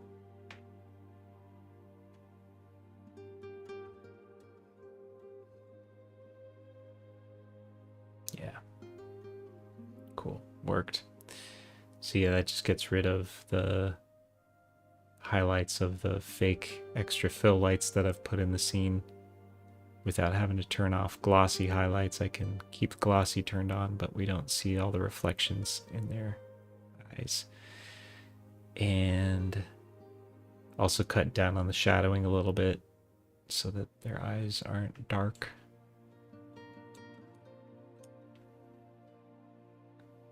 But still keeping a little bit of a gradient. And so yeah, I think this eyeline's maybe a little weird. I might need to go in and tweak this a little bit, but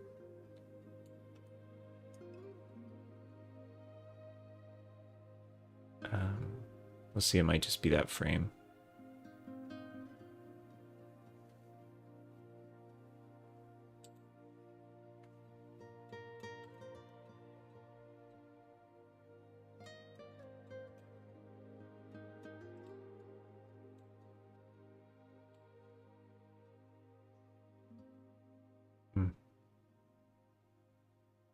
Well, let's see. I might fix it, might not. I have bitten off way more than I could chew, and I have a lot of shots to do. But yeah, let's see. Let's do a full rendered frame and look at it all together.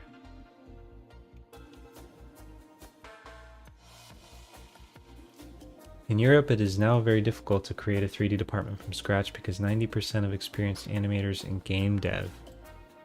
Oh. I didn't even think about that. Huh. It might be the same here. I don't know. I'm not super connected to the hiring part of the industry. In my normal like pay job, I'm just a freelancer, so I'm usually not in those conversations.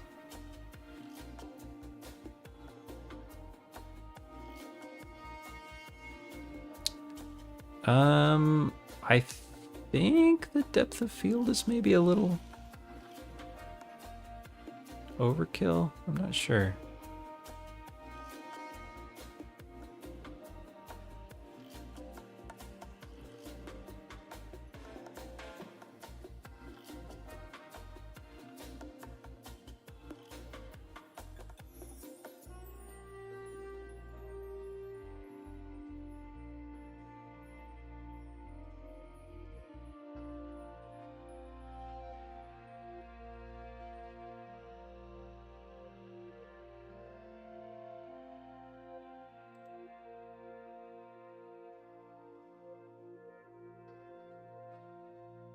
All right. So that's what we got. I don't know how I did it, but I feel like suddenly somehow Nat got way lighter. I don't know if I missed something or what, but now it's like Nat's almost the same color as the building. So where am I from? If it's not a secret, it is not a secret, and I am in the US. I'm in Southern California.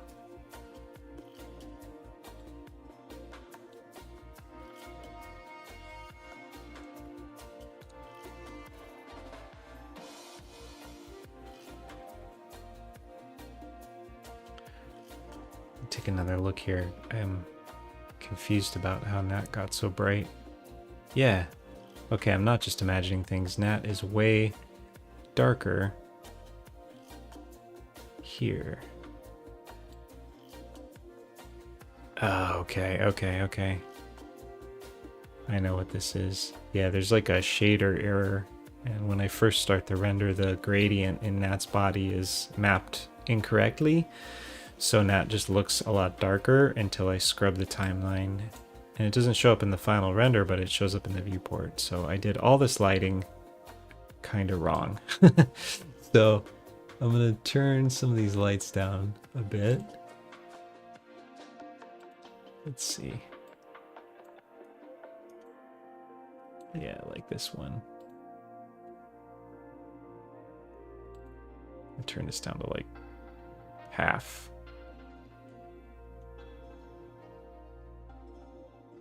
And this one.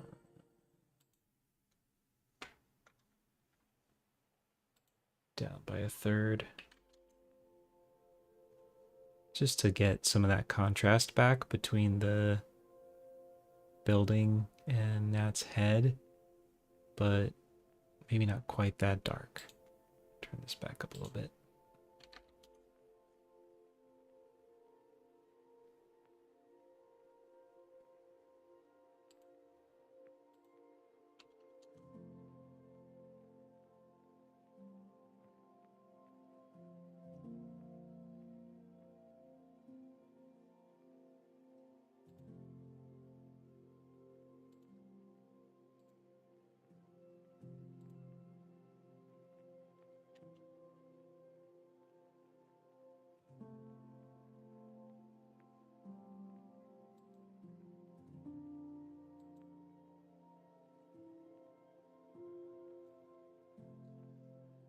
Was in the US once and only 3 days for work. When you get from Serbia to the USA, this is another planet. Oh, I bet. Oh my gosh. Yeah, I've never been to Serbia. I have to admit I don't know a lot about Serbia. Sorry. Typical American doesn't know anything except America. I'm one of those. Well, and a little about Canada because I spent a lot of time working there too. But yeah, what would you say was the most like culture shock thing? Like what was the most unexpected crazy thing when you came here?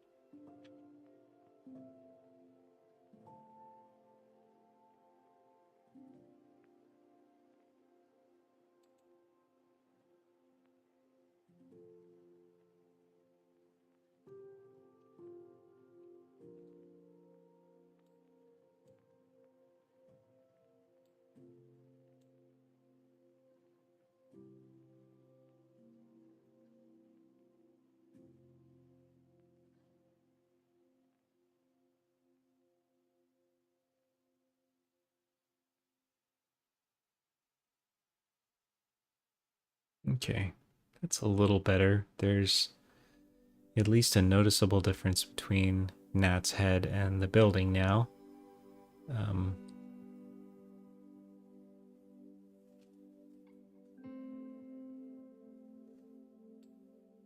Let's see.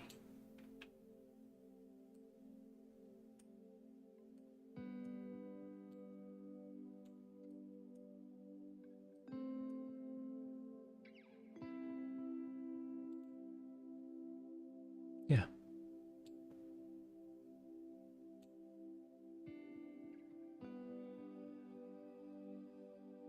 Yeah. So this one is uncomped and this one is comped. So there's color differences that I'll be fixing more in comp. But overall, I'm happy with this. I think it's gonna be a good match. The biggest culture shock is people smiling everywhere in the office, at a meeting, in a store, in a cafe. Yeah. Yeah, I've heard that before. People say that Americans have a lot of unnecessary, insincere smiling. I would agree. It's I guess it's just a nervous habit we have.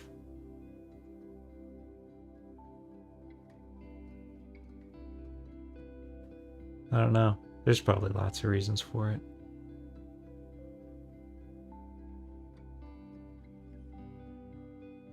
Also, I think it depends on where you are too. Like in some big cities, especially on the East Coast, there's a lot less smiling for no reason. But like where I grew up in the middle of the country, everyone is always smiling and saying hi to each other. Well, back then anyway.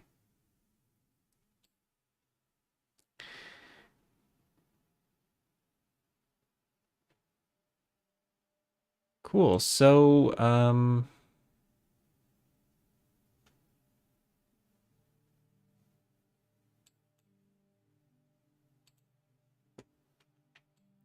the subdivs need to be adjusted. And that's about it. I don't think it's an unnecessary smile. It creates an atmosphere. You travel around Europe, especially in Germany, everyone is sad. Oh man.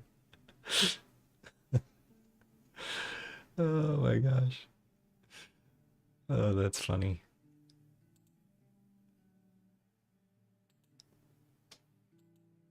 I don't know why I find that funny, but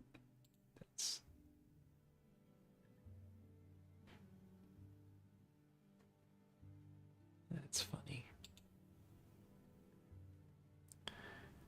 So subd village, turn that on. Subd master, turn that on. So now this piece of wood back here won't be so polygon jaggy.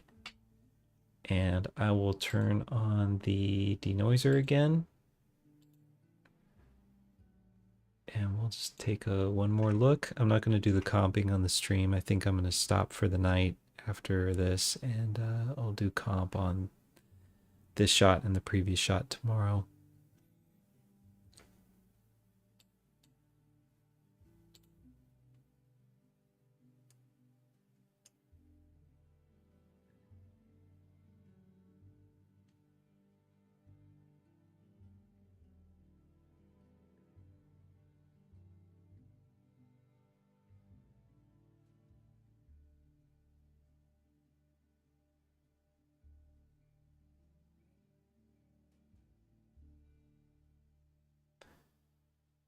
Preparing. There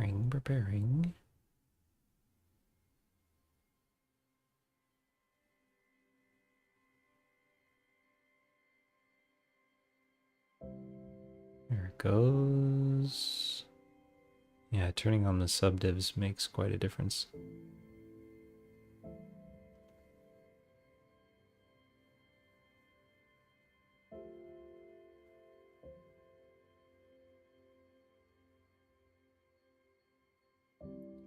In the USA, the taxi driver who drove me from the airport smiled more times than all the people I saw in Austria or Germany.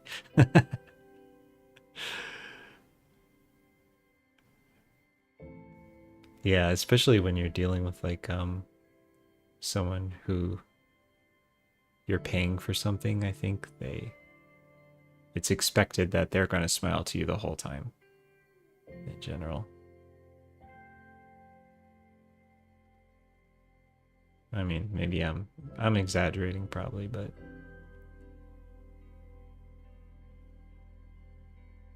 if you went into the store and the clerks never smiled at you, you'd think something was weird. Why are you so happy?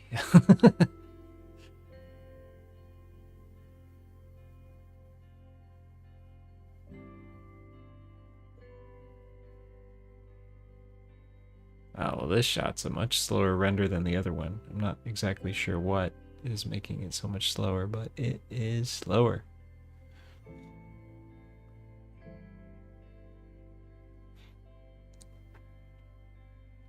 Probably all the detail on the grass or something. I don't think I've rendered any shots this close to the grass yet.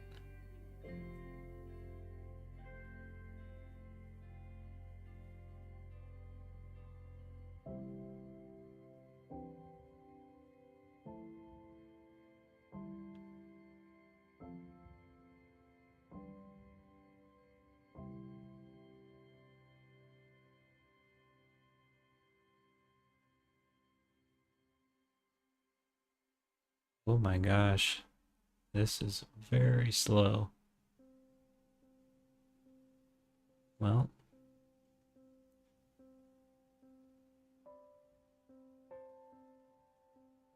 Okay. I'll have to troubleshoot how slow that is later. Because I rendered this with 128 samples. The final quality animation gets rendered with 2,500 samples, which means this frame would take like 20 minutes to render, which is definitely not workable.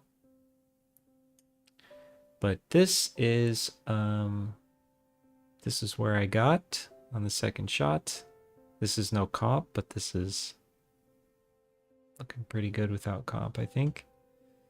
So yeah, tomorrow we'll do comp, and I might be back on again tomorrow.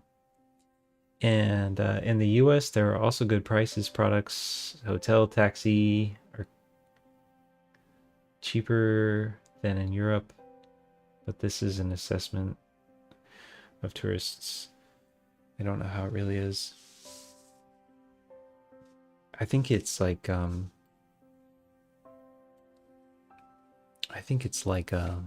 depends on where you are, and I have no idea how it compares to Serbia, but yeah, I feel like cities are getting really expensive in general here.